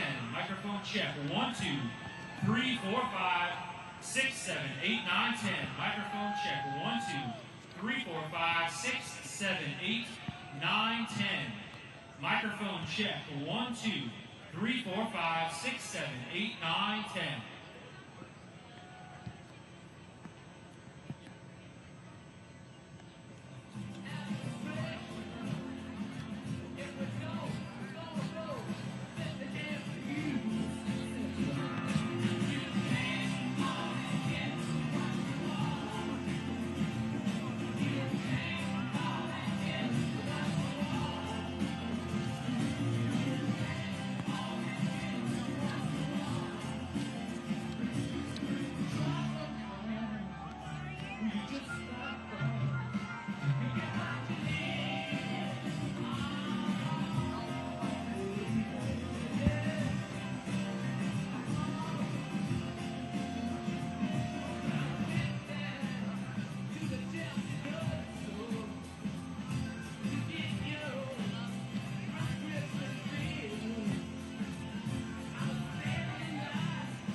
Yeah, we're good up here. Check, check, hey, hey, check, check. Yeah, I hear you, kinda. Hey, Jesse. I don't think this is gonna work, sir. Check, check. Yeah, go ahead. Yeah, go.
He needs a woman or a girl. He needs a woman. Man make everything he can, but a woman makes a better man. Man needs a woman. Man think about anything about. Money can't buy him love. Face the fact. Gotta face the fact. Man needs a woman. Needs a woman out there. Oh!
Get some more level in the wedge.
fredda stanza, guardi le stelle che tremano d'amore e di speranza. Ma il mio mistero è chiuso in me, il nome mio nessun saprà, e l'onna sulla tua bocca lo dirò, quando la luce splenderà.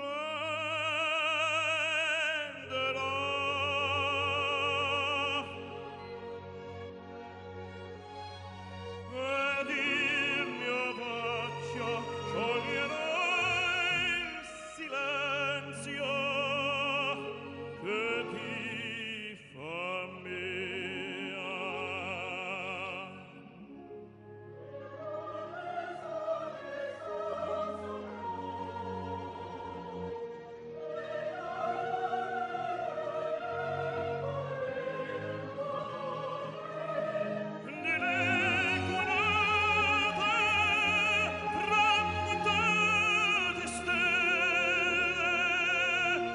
Tramutate stelle all'alba vincerò, vincerò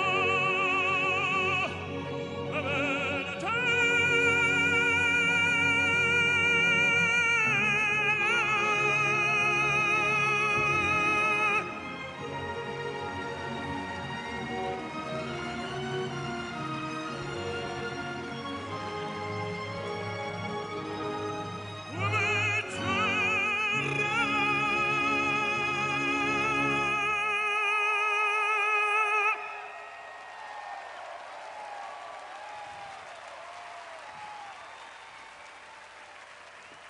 Ladies and gentlemen, that means, in Italian, no one sleeps.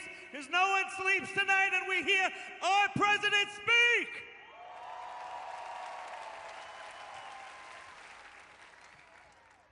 And now, if you'll do me the great honor, please join me in God Bless America.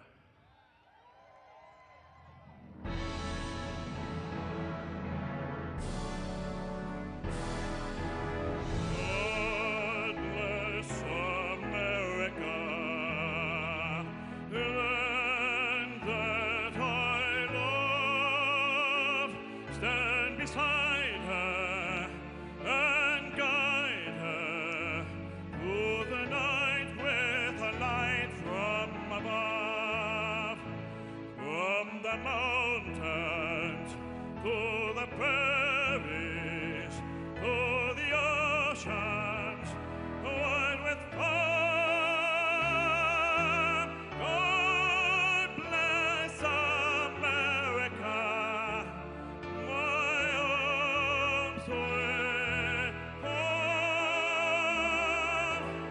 God bless America, my home sweet.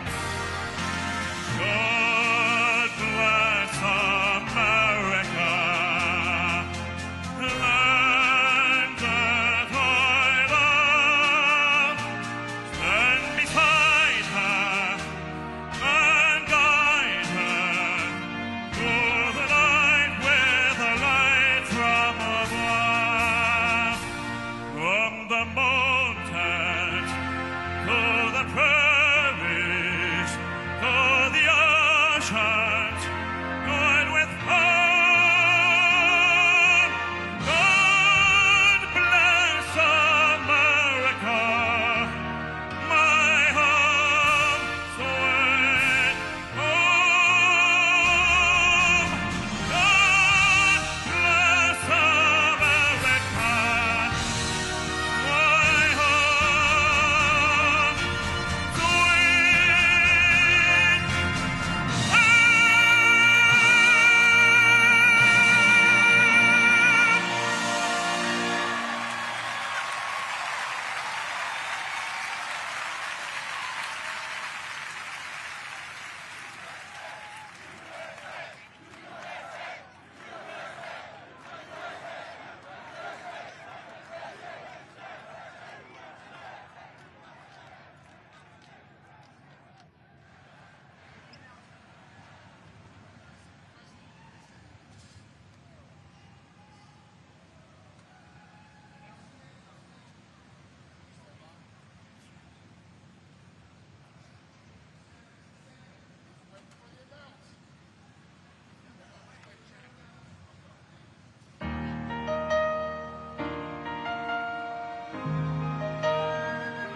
Happy Independence Day, America.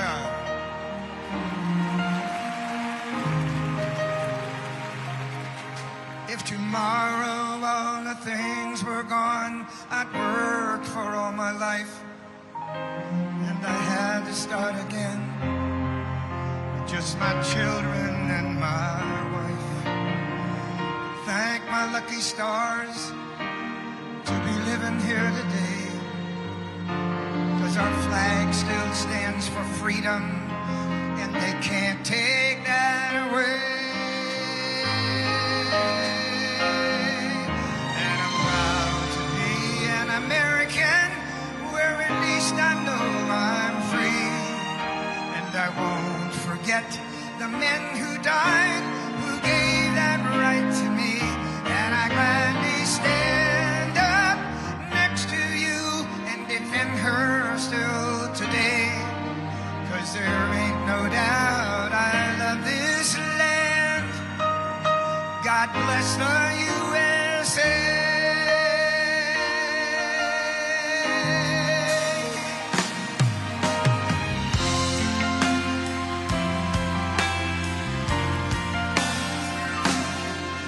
From the lakes of Minnesota to the hills of Tennessee, across the plains of Texas, from sea to shining sea, from Detroit down to Houston, New York to LA.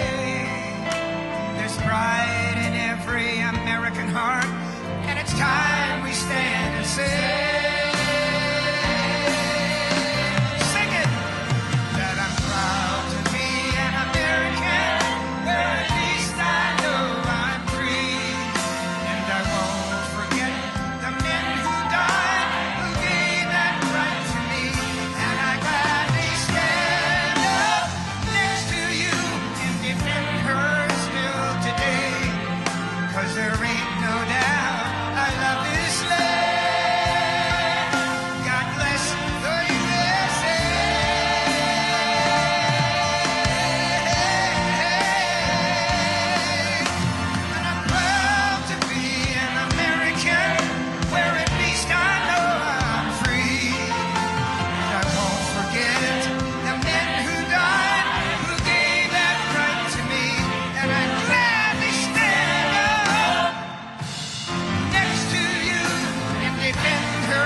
welcome the 45th and 47th President of the United States of America, President Donald J. Trump.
Good evening, America. If you think that was easy, it wasn't.